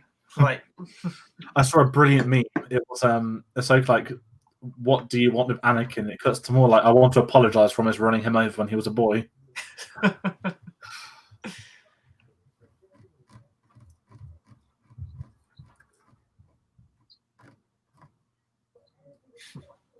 Right, so I put mine in the. Pleased to meet you. I put mine in the comments. Sorry, 5, 8, 6, 4, 3, 7, 1, 2, 9. right, I'm going to do my. Is Wait, this I did objective- worst to best, by the way. You guys doing best to worst. Is My this, order flipped. Huh? Wait, what? is this objectively best to worst, or is this our favorite to least favorite? Let's put best to worst, Tate. I put worst to best. I probably should have flipped it. In what world is Otherwise 5 to 8? Because 5's better than 8, and then 8's the second best one after. Are we doing best to worst or favorite to least favorite? I'm doing best to worst. Favorites are different. Favorites are different conversation. Right, my objective best to worst. It's just going to be that all the series are going to be easily segmented for Chris. I'll do my. Are you doing best to worst, Chris? Sorry. I'm doing my objectively best to worst, not my favorites to least Would favorite. you rather lightsaber or blaster? I'd always have a lightsaber. 'Cause Lightsaber, you absolutely. murder people. You need to rob a bank. You got a lightsaber. JX, Damaz is similar. There's nothing wrong with that, my friend. Everything is opinion orientated. I'm on the sequel trilogy now. I don't even know where to fucking begin. Like, Well, jeez. if we were going to delve into, but after that midnight screening, you did say you liked episode 8. Do you know what? After seeing episode 8, I also enjoyed the midnight screening, and I did enjoy it as a kind of initial kind of in. So Jesus Christ, George, what did I say? Is this because of my order, or is it bad that it got my opinion on Last Jedi? Oh, I am the Senate. Oh, God. I'm scared for the lightsaber duel, guys, because there's about 6 ignitions in 1 minute. Yeah, that's true. I love this necklace. How are you guys even doing at the moment? How is everyone doing at home? We're at the Black Lions of the Jack Daniels. Yep. That was a new bottle as of 8 p.m. JX says, if you could have world peace or be a Jedi, what color lightsaber would you have? Would anyone have the balls to pick purple to really piss off Sam and Jackson? Red for me. But if you're a Jedi, you can't have red. Oh, you could, but you'd be really edgy. They'd just chuck you out, like, get out, get to prison. Sophie says, I can't feel my hands. Wait, I think we've got some Rick Ollie. I think we've got some Rick Ollie coming up. Oh, God. Go on. 3, 4. That fucking character. I hate you. She. I have no tape. I don't know what's going on in the chats. Lightsaber colour. See, part of me would blue's just too easy. But I'd love Luke's episode 6 lightsaber is one of my favourites ever, so I'd have to pick green. I'd want a completely different lightsaber. Maybe like a Jackson no tape. You can't get it. She's still in the same costume, right? We can't count that. No, it's a new costume. She changed. Okay. Yeah. You get Terrence Stamp in this movie. He's got you like get Terrence Stamp and you cast him as Chancellor Valorum, who's such a nothing character. Like, but then you got to think, like, when they announced he'd be Chancellor, you probably thought, oh, Senate. I guess so. Like, Terrence Stamp to me is like an Imperial officer or something, or like an Imperial like moth or something. So you see that Stellan Skarsgård's been cancelled in not cancelled, been cast in Cassian. No, I haven't seen that. Imperial. I mean, I know the Skarsgårds are everywhere now. Right, guys, I hate to do this. Oh, look, he's already leading him on. I don't trust any of you guys, but I need to break the seal. So I will. Misa. Oh, hang on, this is extended. Hang on. Misa. Hang on. Misa, Chris. Misa. That's new. This is new. I haven't seen this before. You know, it's really bad CGI. I didn't even hear what he said. He said Misa. Literally, there's no point to this extended. Is it just getting you from like point A to point B, which could have been done in a simple cut of a white, like a scene? A white transition that George Lucas loves. Is it under Red Office? Oh wow, that was completely pointless. Change costume. Oh, I want to stay for Ian McDermott though. Costume change, Tate. Yeah. The Senate is Senate. I am the Senate. I am the Senate. Your Majesty. Majesty, the you could call for a vote of no confidence. Right, I'm going to break the seal. You guys, I'm trusting you guys, and I'm trusting everyone in the comments, which is probably the least wisest thing to do. But okay. Comments. We know what's going to happen. I mean, we just know. I feel like there's going to be a break here now. There's going to be absolutely nothing. We're going to have nothing to come back with. They're going to the Senate.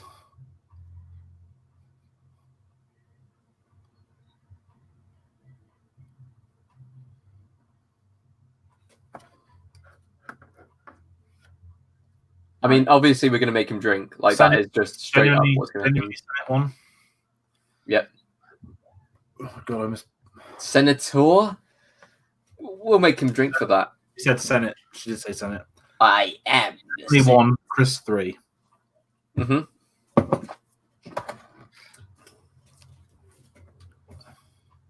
Sorry, we've got a lot of boobs in the chat right now. I have no idea what's going on. I don't know what's going on.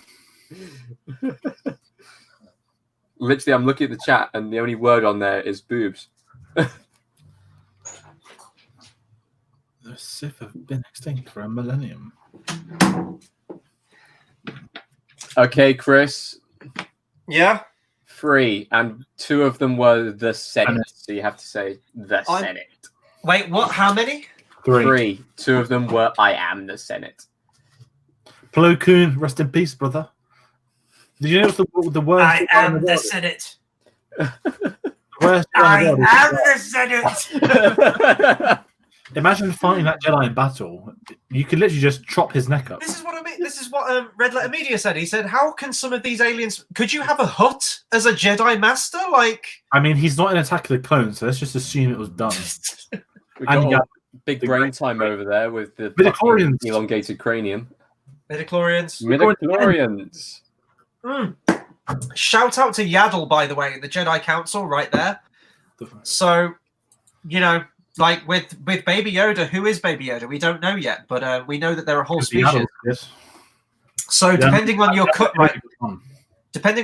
right now, you're either witnessing a CGI Yoda or a puppet Yoda. I got CGI Yoda. CGI Yoda here too. Yeah, we've all got CGI, yeah. I will say, like, I do remember the puppet Yoda being there though, which is weird. The puppet Yoda was to me a horrible puppet. It just didn't work. yeah. He looks older by trying to look younger. I prefer Puppet Yoda in general, like just in terms of like craft and everything like that. But if you're gonna have CGI Yoda in 2 of the 3, you know, prequel movies, just make him CGI in the prequel one as well, just for continuity. Oh, I think we're probably gonna have a costume. Oh no, she's not here, is she? Oh, that is her. Oh, she comes out in a minute, doesn't she? She changed costume again. I sent Padme on an errand. Costume change. I mean, Keira Knightley, they do look a lot like in this. I don't know why, but they made her voice a lot deeper. Like, especially you hear it in the Senate scene coming up in a minute, where she's like, "Discuss this in a committee," and it's really weird. Invasion. Yeah. I mean, I know we're all British, so like we kind of get it, but we're not that posh. Like, No. Britain isn't. Just because the Queen. I'm not gonna lie, that dome area, that looks like a wicked sports venue. Like, I don't know what you'd play there. area. Great. Count. See, when everyone says like, "Oh yeah, let's make it a kids movie. Let's put Anakin there in a kids movie." This scene. Senate. I am the Senate. What you're witnessing right here is not an exciting space Chris, fantasy. you haven't said the line. The film. I am the Senate. Object. This is outrageous. This is incredible.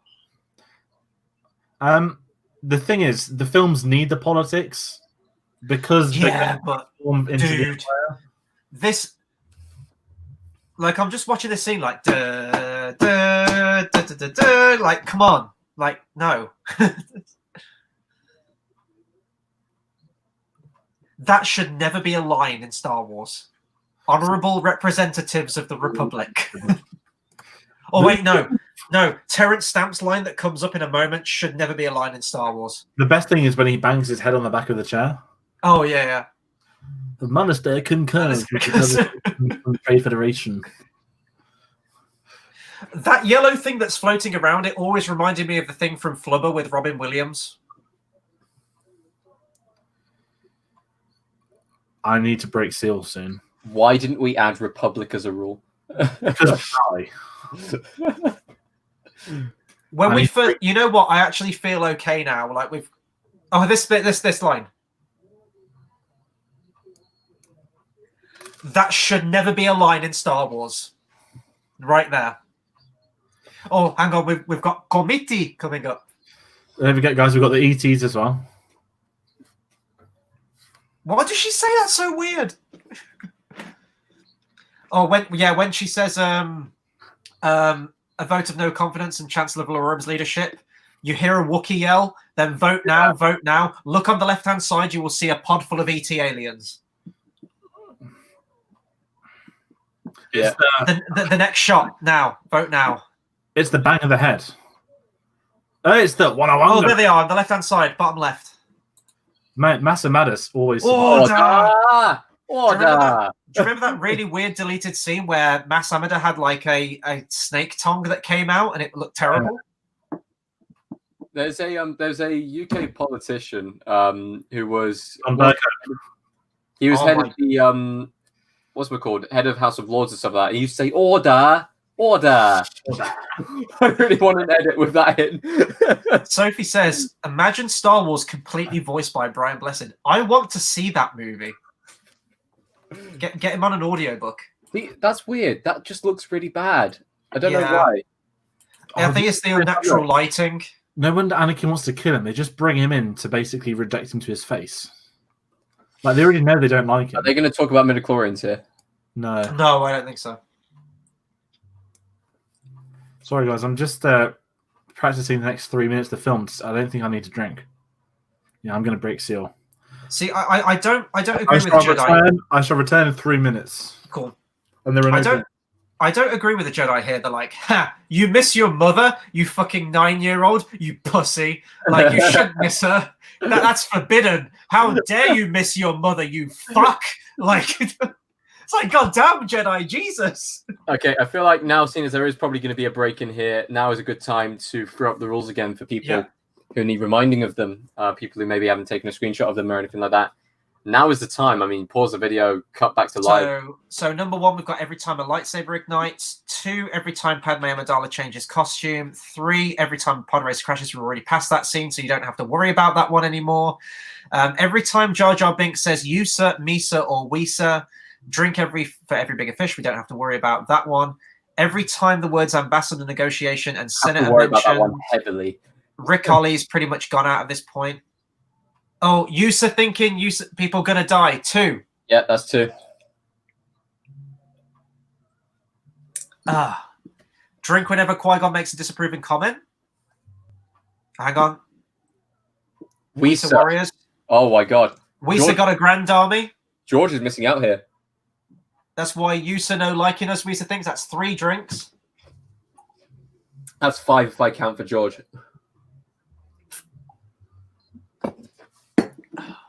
I mean, I know that we usually try and screw people over. There's always +1 drink. That's one of my favorite meme lines right there. A surprise to be sure, but a welcome one. Welcome one. I have almost finished this bottle of wine, Tate.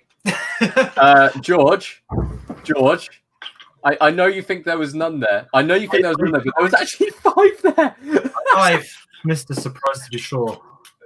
You also missed 5, George. 5 of Yusas and Weesas, all of them.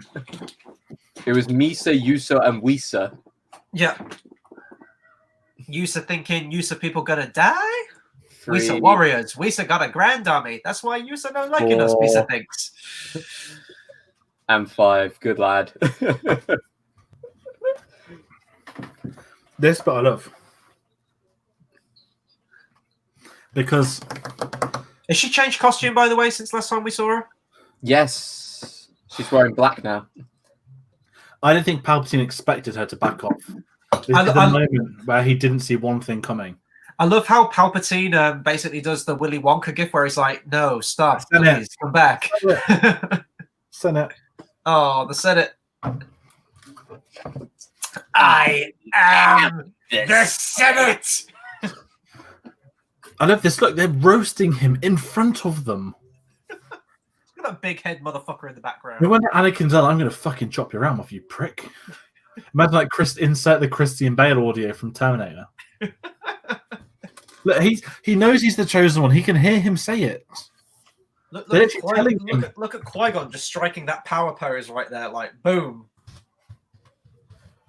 He is Jesus. You must see this. What on earth have I just read in the comments? Wait, what? Hang on. Sorry, I'm not going to put that on the screen. Wait, where are you at? I read it wrong first time. I reread it, and actually, yeah, it's not that bad.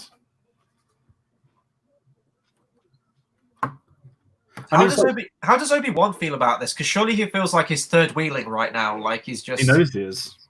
Like Qui-Gon's just gone. Like soon, I will find one more younger and more powerful. You know what would have been amazing? I know he's left the order, but I am the Senate. Did he just say it again? apparently so. He said the Senate, and then he said something afterwards. Don't you think Kiadimundi is that kind of guy that's probably in the group chat at work that just sits on a chair, legs crossed, like condescending? Ah, yes. Remember when this happened? What about the dread attack on the Wookiees? Yeah. Wrong movie. We're 2 movies away from that. We'll get to it. I love Kiadimundi, but like he's an absolute moron at times. Like he always dismisses everything. He's definitely one of them that's just like in denial. Oh god, midichlorians. Oh yeah, we only get it like 2 or 3 times, I think, so we should be all right. The Jedi Council have all seen the original trilogy. Why haven't you, Qui-Gon? Get on board. Disapproving. I feel like that is disapproving. Yeah. That's incredibly disapproving. Damn. A fatal mistake. We haven't even got to the lightsaber jewels. There is at least 11 ignitions. Qui-Gon, like... sir, I don't want to be a problem. You won't any. Cut. Master Skywalker, there are too many of them. I feel like if there's going to be anything, there's going to What's be more R2 Padme doing? changes. What's R2 doing right there? He's just like checking out the sights. Look at him. He's contemplating jumping off the edge. Sorry, what did we miss, George? Midichlorians. 3 midichlorians.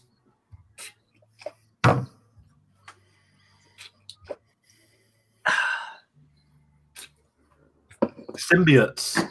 We are Venom. Oh, Ken, quite good mind. Did you do it again? Oh, I'm going to take a water break for a second. I'll get to that one in a second.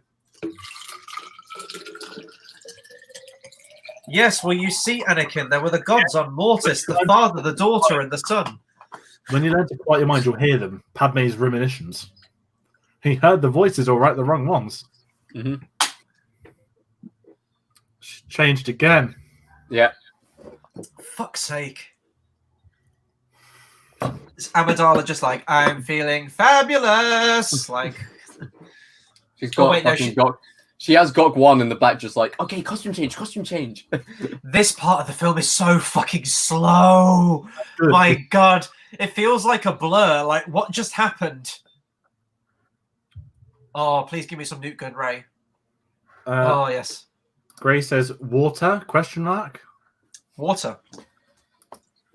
Oh, no, there was a Weezer. We missed it. Oh, we missed a Weezer. I am dual wielding between wine and water. So, oh, okay. Calm down, Jesus.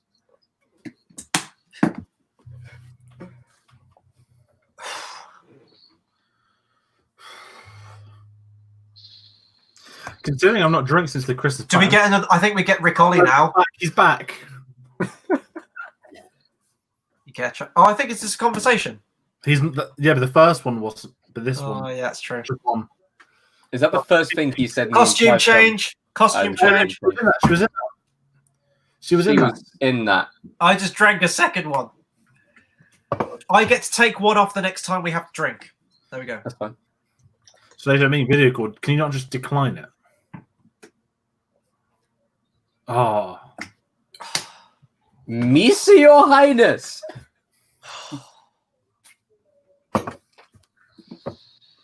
This guys, I'm very worried. For fuck's sake, Rick.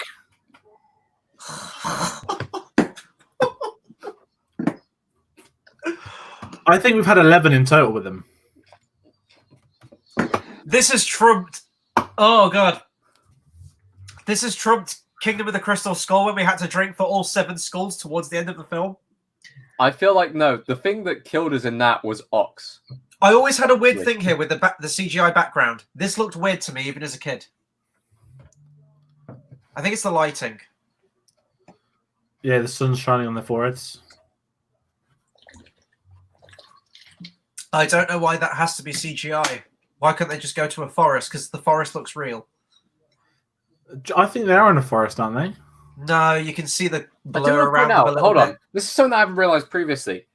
Obi-Wan's done fucking nothing in this film. This is what I mean. Like, just get rid of Qui-Gon and just replace him with Qui-Gon, and you've got yourself a movie. Like, I don't see the point. Nothing in this Oh film. no! Get ready. The end. Get ready for Jar Jar. I'm holding my drink already. I don't know if he says something, but we'll find out. We know he's going to doesn't count. Oh. JX.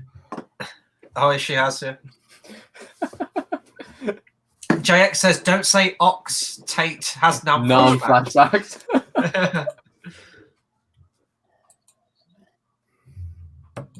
Misa show you. Come on, Misa show you. That's 2. If anyone's following Sophie's thing, it's her friend asking for instructions, so asking for it itself. I thought it was that. Oh God, guys, I don't know how much I can do. I've just read the comment. I don't even want to go there. At least, guys, Padme is in her final. Oh no, she's not, because it's the final. Actually, No, she changes Sophie when she goes to Sophie Palace. P. I'm going to be wholesome here. Pedicure, right? Does he call him Daddy? Hello, Daddy, Big Boss Nass, Your Honor. Like, is that some like weird like daddy Gungan issues kink. complex that Jar Jar Gungan Binks kink. has? Massive Gungan kink. That will be good. Oh, that's a costume change. She's wearing a fucking different costume. No, she Out of nowhere. like 30 seconds ago. She was the same. Oh, I missed she was that. the same one. Tate, you're still drinking. Why are you drinking? He didn't do it. No, I missed that one. I missed the Okay, costume change. okay. Sadness. I am Spartacus. This still doesn't make any sense to me, even as an adult, and it didn't when I was 6 years old. Are you Anakin in this moment? Is she a queen? Yeah, I am. Is she a queen? Is she a I'm sorry, senator? The look from the Jedi's just then like, oh fuck, we messed up. Is she a queen? Is she a senator or what? Apparently, the Queen is a political role in these films. Apparently, but then she's a senator 10 years later. Yeah, It's a different kind of monarchy.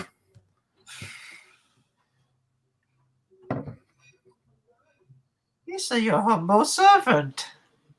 It's in your hands. At least we're not doing one for every time he spits. Look at that fat Gungan. Like, they're all the same CG rendered, and there's one that's not. Yeah, he's got a belly on him, hasn't he? I don't like the weird ones with Boss Nass that have different faces. One of the greatest moments of my life was going to the last Comic-Con I went to, where Brian Blessed went to. And he did like a talk, and like no one can ask him a question because the motherfucker just talks for like an hour straight. Yeah. And he did a Boss Nass impression, and it was the greatest moment of my life hearing him do Boss Nass over the tannoy. The wine has hit, and we still haven't. Look, why are there random Nemodians there? Who are the other bold ones that aren't allowed to wear hats?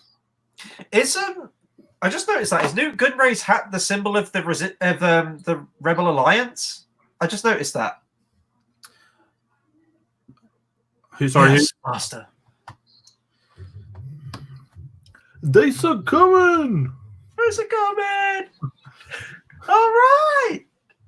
Run. It's like a 100-meter relay, but there's someone running every 50 meters.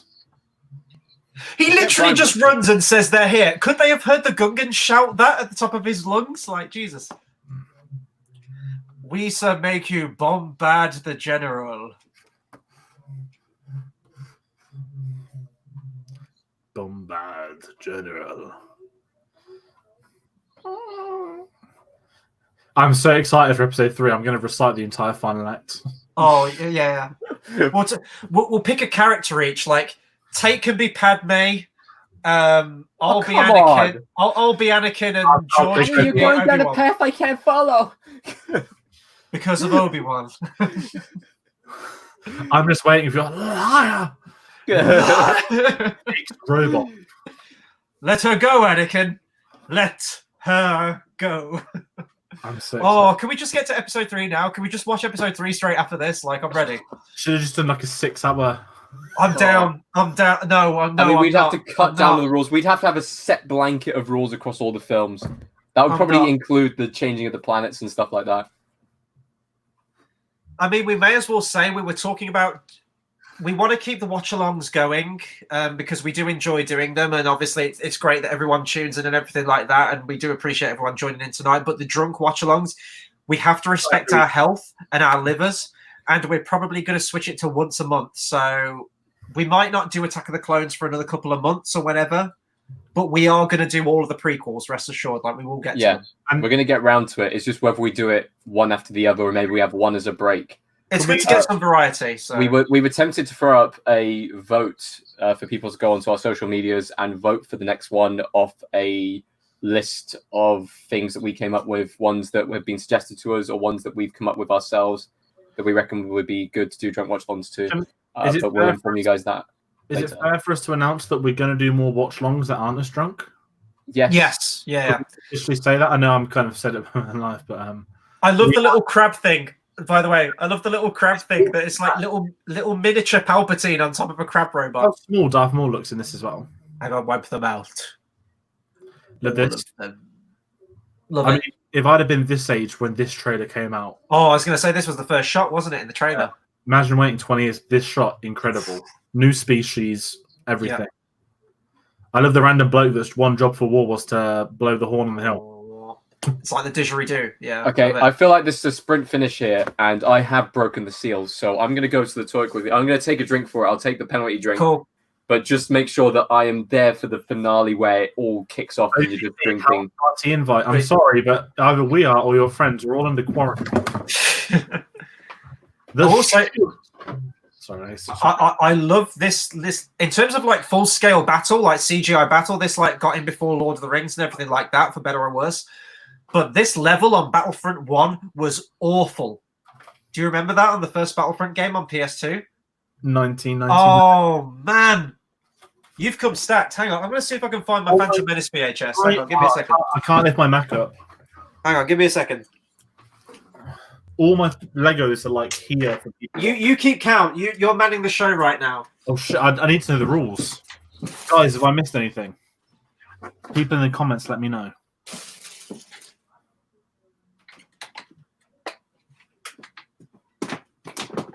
I don't think I'm. Oh no, we're gonna get lightsabers. Prepare yourselves. Disapproving comment 1. Ugh. Okay, I found my Attack of the Clones, but I didn't find my Phantom Menace.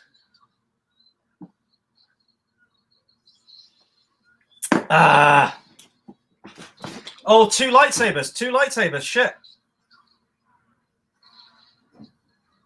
We seem to have lost George. Anyone watching right now, can you still see George? Or is he frozen? Oh, okay, no, we have... Okay, George is back. Out. There was 3 there. There was 2 lightsaber ignitions. Yeah. 3, and I'll 3. take a penalty drink as well. I'll take 4, so I'll open up a new 3. cam. Sorry, my internet did cut off. I did just miss 3. Okay, we're on the final stretch, guys. This is where the fun begins. And the music here is just incredible. Guys, peace. The only piece of Lego... I was going to say, the only piece of Lego I ever owned was a Naboo Starfighter, and I opened the box, and all the pieces weren't there, and it broke my heart. Whoa. Sorry, guys, what minute you on? It's just told me the film's finished. It definitely has not. 1:47:43. 40. Keep counting. 48, 49, 50, 51. We're coming up to that Naboo Starfighter. It just got shot, falling. 147. 147, 148 now. 48, 141. What's wrong with my copy of the Phantom Menace? 4, 5. I'm being refreshed. I'll 6. tell you when to tell me what time you're at. Okay. Right, sorry, 148. The sentient spaghetti said Padme's blaster, coolest blaster ever. It is pretty cool. Timestamp.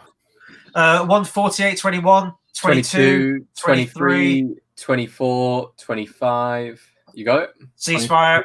28, 29, 30, 31. I'm in. Cool.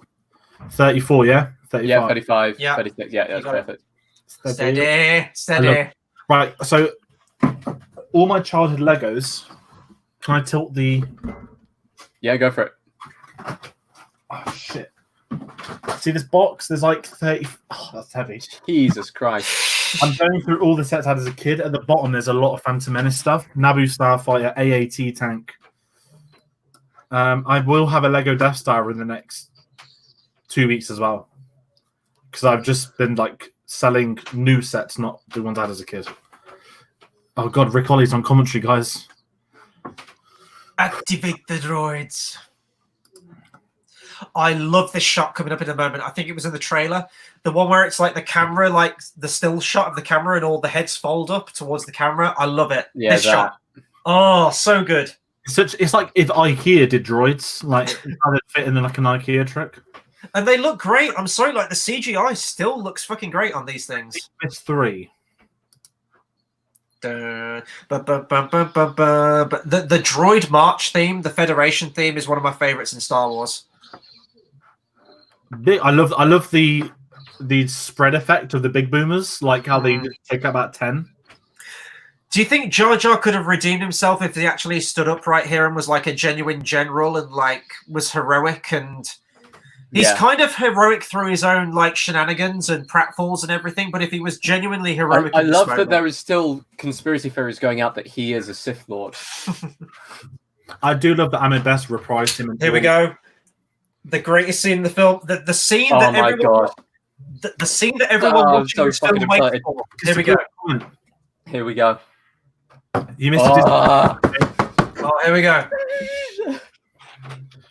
The best song in Star Wars history. Yes, I would agree with that. It's stupid they never brought it back for. It was in the soundtrack, but it got cut out by the music editors. We got ready, guys. My drink is here.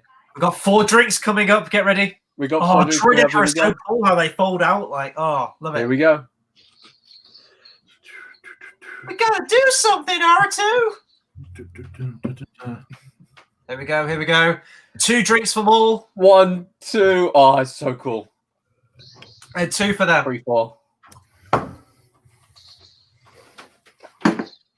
Dare I say, still the best Star Wars fight, like lightsaber fight. Obi-Wan to me. Obi-Wan and Anakin in Revenge of the Sith, maybe. I would still say Vader and Luke in Return of the Jedi. For emotion for Luke and Vader.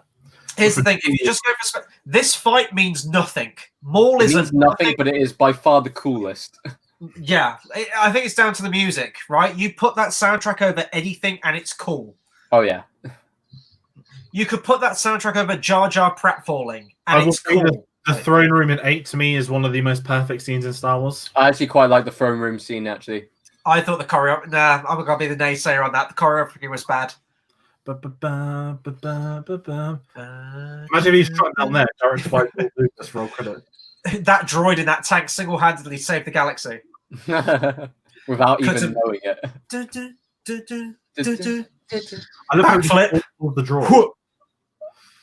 He knew where the door handle was. Guys, shout out to Ray Park as well, still doing that motion capture for Maul. Yeah. However many years on it's been. The best map on Battlefront 2, Naboo Theed Hangar. Do you know what's mad? It's almost been 2 decades. I'm sorry, but this lightsaber fight means nothing in the grand scheme of things. Yeah, it's 21 years this year. There you go. Beautiful, so well choreographed. Great hero shots right there. I love it. So well shot as well. Like honestly, even that platforms on Battlefront 2. I always jump across it. Like, can we actually have not a vote in the chat, but can we see what people say their favorite lightsaber fights are in the chat? Just okay, let's general consensus. So favorite, not best, not person, just complete. This is my favorite. This is absolutely my favorite. I love this one. YouTube. She just like shoots it, and then like the speaker goes on it, and like does like some feedback noise. At least it's him doing commentary, not Rick Alley. Yeah, that's true. I love the droideka, man. They never came back into it in episodes 2 and 3, did they? Oh, you see them in 2. You see them in 2, but you don't see them in 3. I love this. This is like Wicket, isn't it? In like Return of the Jedi, where he's like swinging things around. Yeah. Watch this. He actually takes out a droideka. Look, you pay attention. Yeah, he does. Well, he cripples it at least. It like fucks it up a little bit. It goes like all gammy. Yeah, he takes out the leg. Yeah. If anyone had the Rick Ollie. Strong. Dude, you just blew my mind. Is that actually Rick Ollie? Yeah. I never knew that was him. And that was John Knoll that just got blown up. I never knew that was Rick Ollie. That's blew my mind. This is tits. It's gonna get us both killed. Droideka. Is it Droideka next shot? No, never mind. Let's go left. Try I spinning. love the design. I love the design of the Naboo starfighters so much. Stay in this cockpit, so that's what I'm gonna do. This is as a 4-year-old kid. This kid's a hero. Yeah. I love the Vault. Well, they're not even Vulture droids at this point, are they? They've got another name, but I'll try spinning. That's a good trick. I love that Kylo does it in Episode 8, spinning. Yeah. Oh, Ray Park plays an extra in this scene. Someone runs across the corridor and gets shot. Grace Carrington in the comments says Anakin dual wielding against Dooku was pretty cool, although they could have done more with it. I agree with that. Yeah. I've never liked the Yoda Dooku fight. I think that's probably one of my least favorite lightsaber fights, actually, the one with Dooku into, because it just doesn't mean anything. It's like, what the hell's going on? I mean, I know this technically doesn't mean anything, but in canon terms, like Dooku is one of the greatest swordsmen ever, but we don't get it. Like, I mean, I know it's hard to get more because of Christopher Lee and stuff, but due to Clone Wars, Dooku's such an interesting character. But that's quite a controversial comment here. It's funny how the live-action movies are the least cool aspects of the Star Wars universe. Ooh. I mean, the live-action started the universe, so... I mean, take away live-action, you've only got books, comics, games, and 2 animated series. I would have to disagree. Era-wise, I'd get into a discussion. Uh-huh. For me, the prequel era is the best era in Star Wars, not necessarily films, the era itself. Yeah. I mean, if you're in this movie for just like purely the spectacle of lightsaber fights with Star Wars, this is peak right now. This is the pinnacle. Like, absolutely. Look at the little ray shields going early. Oh yeah. Ignite. What is this place though? What is this location? Drink for Ignite. What do those like laser fields actually serve? What point and purpose? None of you were ignited for when Obi-Wan just ignited his lightsaber. Oh yeah, okay. Yeah. Right, now's a good time to fill up. Yeah.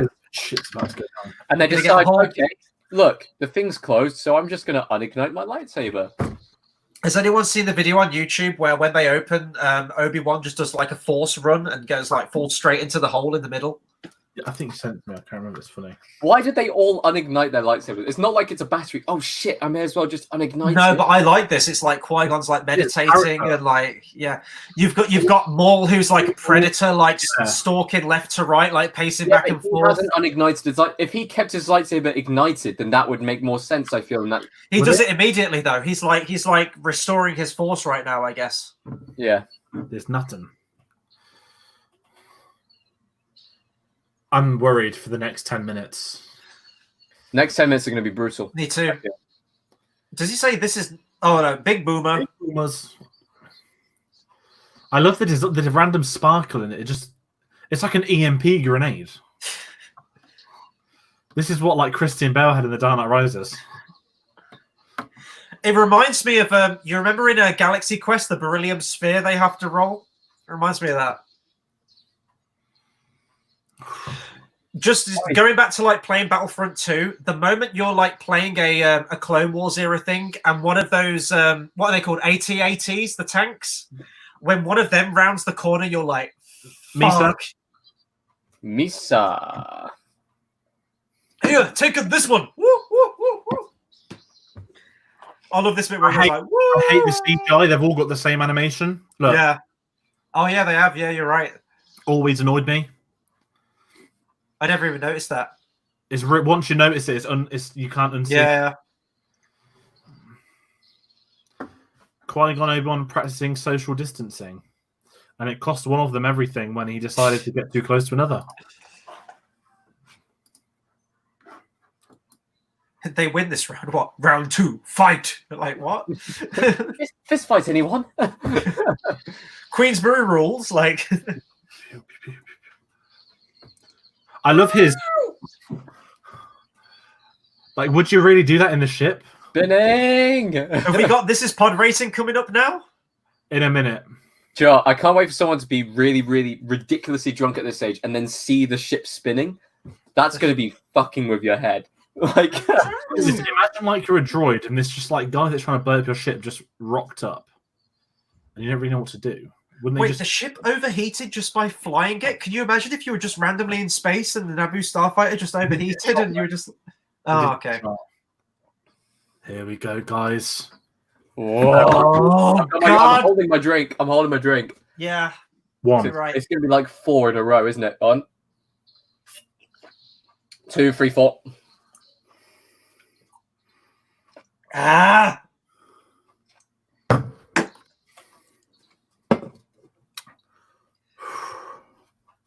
Rest. Okay. Can we salute? I may be one right now. I try and polish your drinks off as much as you can because we've got to down our drinks when it gets to Qui-Gon's funeral. Spoiler alert. Yeah. No! I'm saluting and drinking to that. I'm saving it for the funeral. To Qui-Gon. He's not dead yet. He's not dead yet. He still has a bit of a speech. He may as well be. I mean, I don't mind what they did in episode 9 of this bit, but if only Obi-Wan had read the first ever Jedi textbook, he could have helped. Yeah. I will let them get away with that because it worked for the plot, and it could have been said from reading it. Like Anakin could have saved his mom. Like shit, Jesus. Yeah. Like, They didn't read the textbooks; they didn't get to Acto. the sacred Jedi texts. If they'd have only gone to Ireland for. Oh, Newt Gunray, look at him. It's hitting me, guys. I love him. Newt Gunray, I love him. Oh, George is going down here. I feel. Did they add CGI blinks to Newt Gunray in this film? They did. And they made his Okay. eyes better. This is how much of an idiot he is. This one's a decoy. I'm just going to quote the film. I don't care. I love this. It's like, here's my hidden stash. God, like fucking paranoid much? You got guns in your fucking armrests of your throne? Jesus. Oh, poor Newt Gunray. He gets played 3 times. The best one's episode 2. Django, kill her. Oh, what is it? I can't remember. We'll get to it. Oh, God. She can't do that. Shoot her or something. Episode 3 may be my favourite, but the next 30 seconds is the best duel in Star Wars. Oh, that's 3 free right there.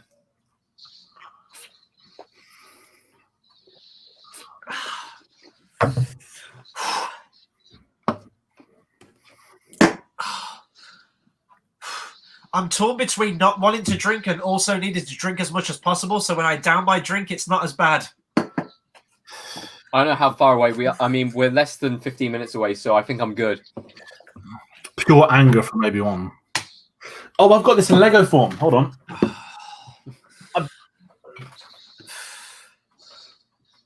Look, it's even got the little fucking red things. Yeah. And it's got a pit. Hold on. Chris, do you want to know how Maul survived the Clone Wars? Go on. Hold on. Oh, no, he's stuck. Sorry, he's not actually... He survived from his pure hate. Right. Chris, you ready? This is how he survived. Hold on. Oh, he got stuck again. Maybe the lightsaber's so thick, that's why he couldn't come out. We should have made that a rule. Every time Anakin shakes his head, he should have drank. I'm sorry, but at this stage, Anakin is technically a terrorist. Nothing could get through our shields. Is that Rude Haku? Does he die? Does Rude Haku? No, Rude Haku's with Newt Gunray. He's fine. Celia bloody Imran in this for no reason. Oh, hang on. Is it Rick Ollie? We didn't hit it? He didn't hit it. Is that a... It's pod racing. Yes. Yes. Celia. We did it, everyone. End the stream here. Just done. There's nothing else we need from this at all. Just, this is pod racing. Woo! And everything like that. Like... I love this shot of the... have we had the one with the battle droids running? We have had that one, haven't we? Where the flame light engulfs them. Love that shot. Yeah. This one's got a 113 on its back for George Lucas's film. But here's the biggest qualm I have with this film, and that is the whole thing of like kill one, kill the entire. That's in like every movie ever. Yeah, like, and it started from this one. So there's a deleted scene in Attack of the Clones where they go to do it again, and then it doesn't work. There's a "we're not doing that again" thing. You know, like Avengers has done that like what 3 times, 3 or 4 times. Like Jesus. Final lightsaber drink. Yeah. Such a brilliant scene. But Maul has the high ground. I don't understand. This is how Obi-Wan learned it. I looked at Puff of red blood. And we will never be seeing Darth Maul again. He is dead, folks. He is dead. Done.com. The hands are in midair like that. In a special edition, they need to add the Kenobi from like Rebels in that bit. Oh, Sam Witwer did a video on Battlefront last night. He said, guys, because they're all comparing the whole Morway scene to Vader. Yeah. Sam Witwer said, please do not compare it. ... Maul's scene hasn't finished yet. I was like, oh. Guy decapitates two guys, cuts a guy in half, and severs someone's arm. Like, Jesus. See, this is why you need Qui-Gon. Obi-Wan had never had an intention of taking Anakin under his wing. The entirety of Star Wars' fault is Qui-Gon Jinn, because he persisted. Yeah. Oh, Yeah, God, let's just say are we going to get a Senate mention? One of my favorite Right. Star Wars sound effects is when the what do you call it? Like the landing thing retracts and goes like. Is it as good as the Death? Is it as good as the Death? Hang on. That noise. Yeah, I've got half a drink here. This ain't good. Has she changed costume? Yes.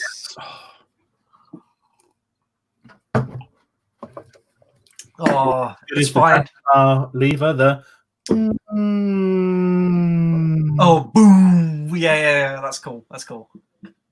And you, young Skywalker, we shall watch your career with great interest. He's like, shit, I need to spend the next 10 years trying to kill off this Jedi Master. Wink, wink, nudge. As a die-hard Star Wars fan, you're like, It is the Once Upon a Time in Hollywood meme of. Oh, guys, have you noticed the Sam Jackson replacement? Say what? Sorry? Look at Sam Jackson. Where? Where am I looking? Wait till you see someone pretending to be it.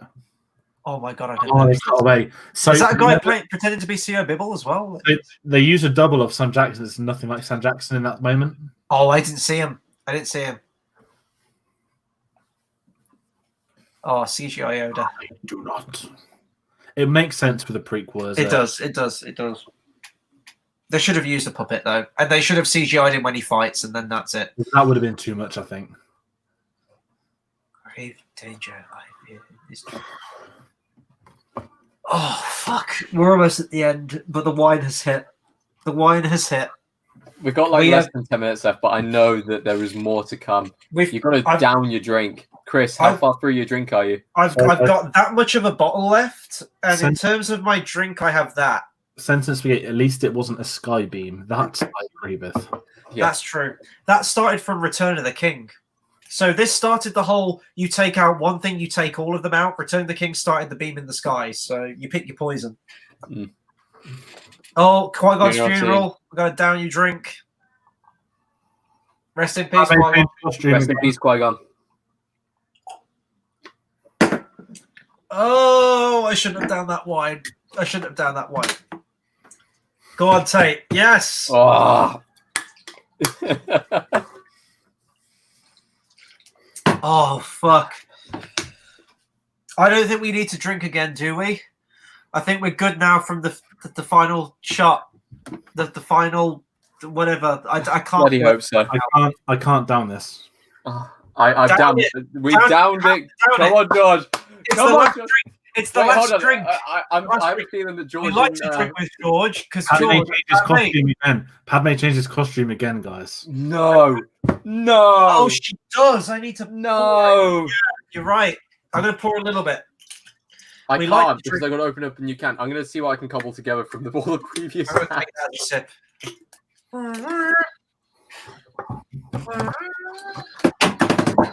I've got one sip left. That's that George face. That George whiskey face right there. Look at it. Respect it.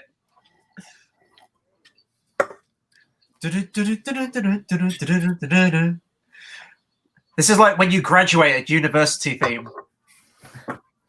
Why is he? Wait, hold on. Isn't that orb one of the things that are really deadly and explosive? No, it's purple. Can you imagine? I didn't even think of that.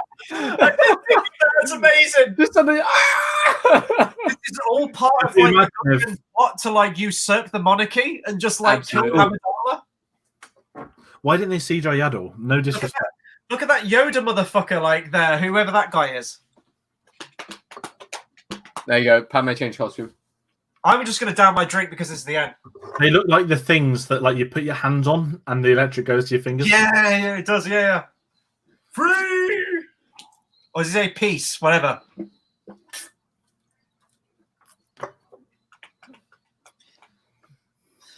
We're about to hit the credits. Get ready, guys. Oh yeah, look at that 14-year-old just wanting to sex that 9-year-old. Look at that. That's not creepy. Credits. We did it. I have to say, did it. congratulations to everyone for making it to the end, first of all. Secondly, like, that has to be one of the weirdest out of context kind of. I know they were trying to replicate the medal ceremony. The medal ceremony kind of thing, but it just feels completely off. It's not earned, is it? Because it goes from a funeral to a celebration in 1 second. I know. Why did they... Do you know what? It would have made more sense for them to end on the funeral. Well, it's like, why you have this rivalry between the Gungans and the people of Naboo, but we don't really see much of their struggle. The species are so far removed from each other. So what you're saying, Chris, is this film needed more politics? No, it's just they say that, you know, like the underwater Gungans don't like the people of Naboo, but they're so far removed from each other and have their own civilization. Like, what's the problem? Yeah. I don't understand. Like, the two, it's not like a kind of Avatar thing, right? Where like the people are like, you know, deforestation and ruining the natural world or anything like that. There's none of that. So it's, why are they at odds? I don't understand. I don't get that at all. But hey, we made it through Phantom Menace. Right. Thoughts, guys. Does it hold up? Is it the worst Star Wars movie in retrospective? Like, let's get out. Absolutely not. It's not the worst Star Wars movie in retrospective. That Only the title worst Star Wars 3 years. purely belongs to Rise of Skywalker. And then I'd say Attack of the Clones. I always felt that Attack of the Clones didn't have any heart to it, didn't have any big moments. This film has Duel of the Fates, it has pod racing, It's playing right now in the credits. Like, it has two big moments within within Attack of the Clone. This film. Attack of the Clones doesn't have any of those moments. Oh, guys, my Disney Plus is telling me to watch Attack of the Clones. I'm sorry.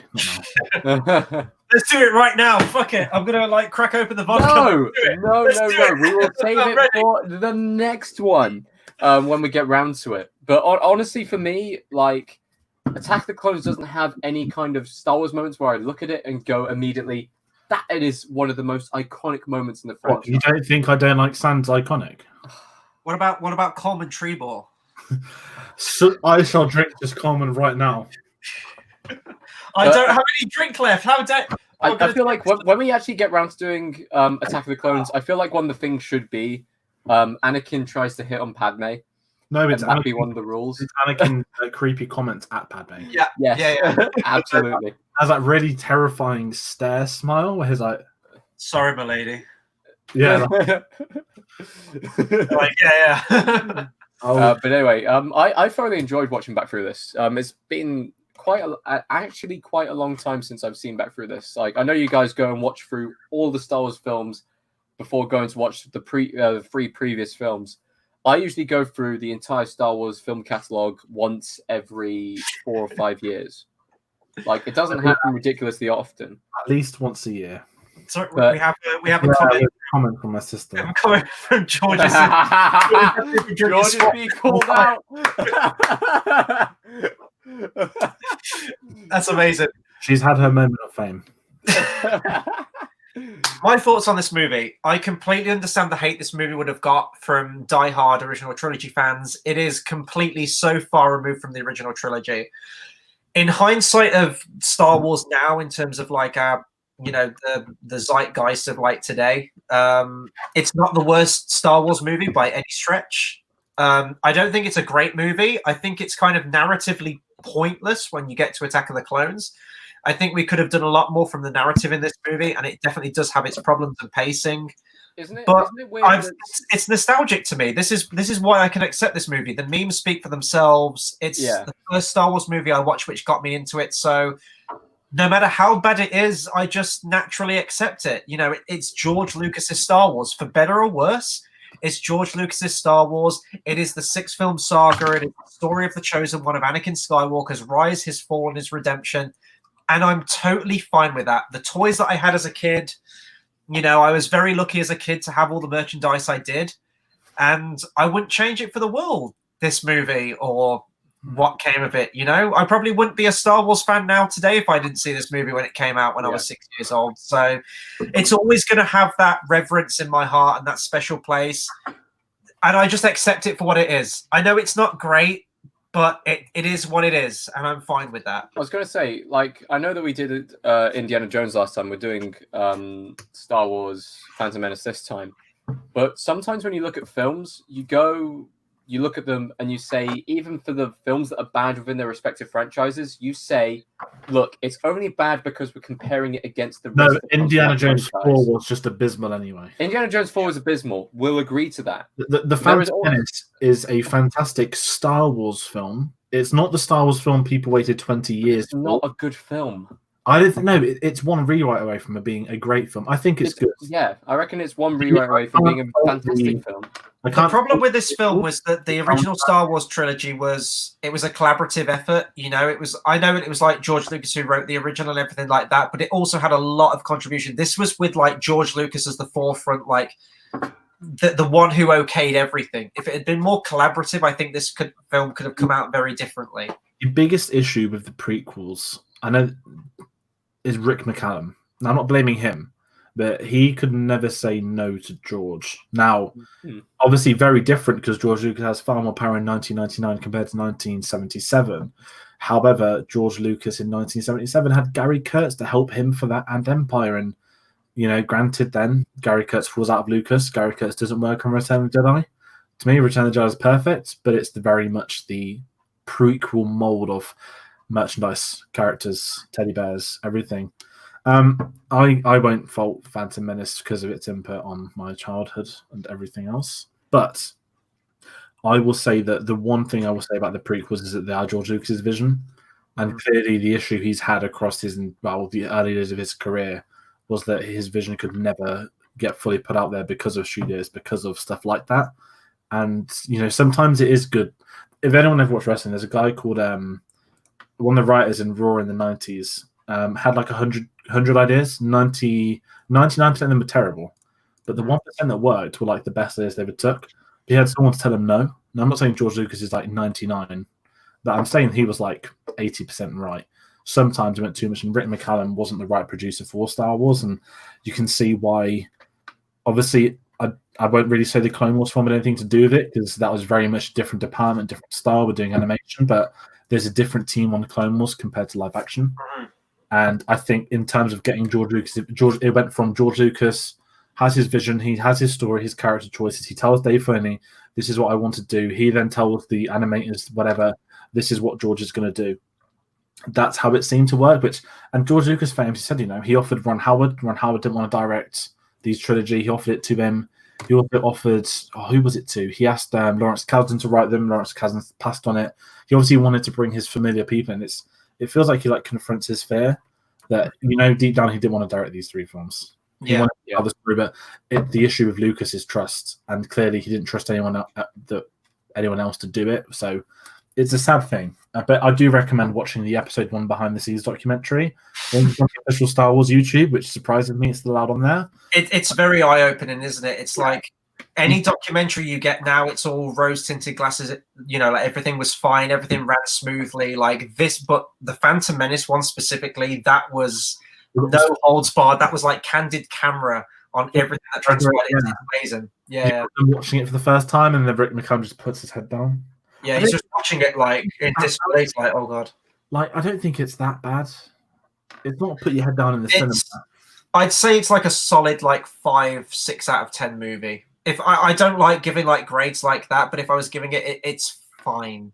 It's, you know, it's not the worst movie I've ever seen. It's not great. It has its moments of spectacle. It just doesn't have the story or character or substance there. If you're looking at it as pure like a spectacle of Star Wars, it's fine. It's fantastic. You know, like the CGI even now by 2020 standards still holds up for the most part to me. But it's the story and the character. There's no clear like antagonist, and it's all like a bit meandering in the story. It doesn't feel like completely like its final draft kind of thing, but it's fine. It's acceptance. As I said, it's fine. This is still Star Wars to me. This is part of my, like my youth and everything. I accept it for what it is.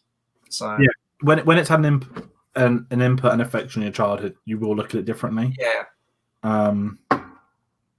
But I think that's one of them where I would be very different had I watched Phantom Menace. At the age I was for Force Awakens, I'd have a very different look on the Phantom Menace. Mm-hmm. So I'm very much in that category of I'm very blessed that I grew up with the Phantom Menace. Should we say best and worst thing from this movie?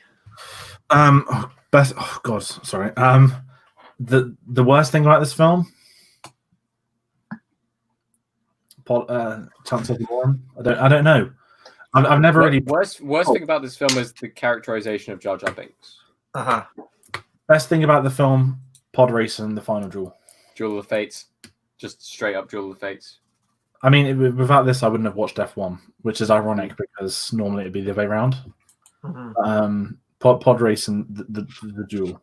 Because we don't really get full Ewan. Ewan kind of grows in episode 2, then episode 3, like, this is Ewan McGregor's film. This is what frustrates me. I'd say the worst thing about this movie for me, and I know we need to round off, it's like the movie's ended and everything, and then probably people need to recover after this, including myself. But the worst thing for me is that this movie is just kind of, in terms of the saga itself, it's kind of pointless. You can pretty much pick it up straight from Attack of the Clones and be absolutely fine.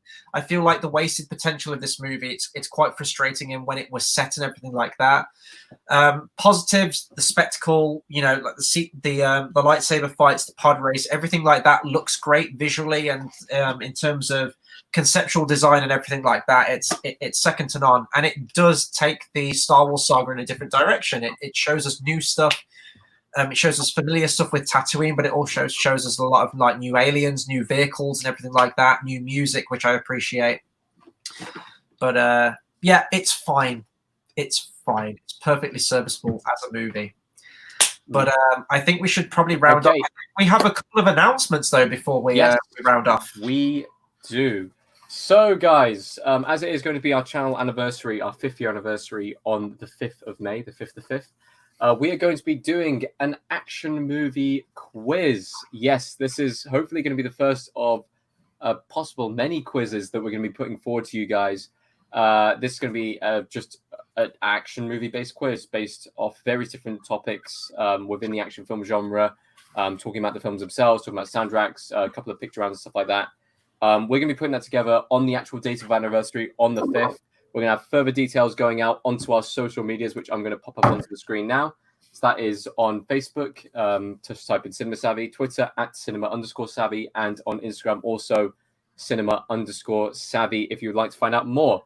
We're going to be posting up all of the details about all of the quizzes that we're going to be doing up on those things. So please make sure that you have tuned into those channels. Please make sure that you have liked, shared, commented on all of those, and then we will give you the further details on that.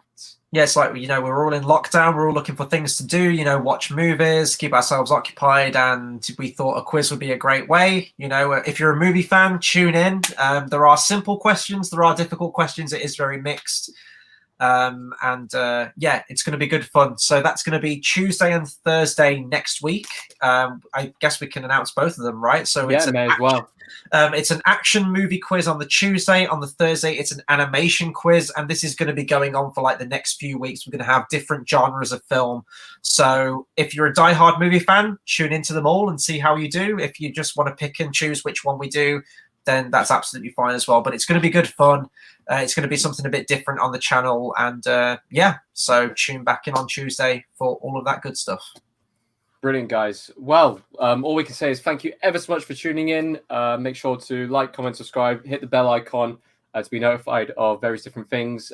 We'll be putting up, I reckon we may as well say it, we'll be putting up a vote for what the next one's going to be soon-ish, but don't expect the next Drink Watch Along to be for at least another month's time for us to recover on. Because this one has truly killed, I'd say at least two of the three of us. It is absolutely. I feel very sober. I'm just Bursting for a piss. But anyway, guys, we're going to sign off now. Thank you ever so much for watching, and we will see you in the next one. Thank you. See you guys.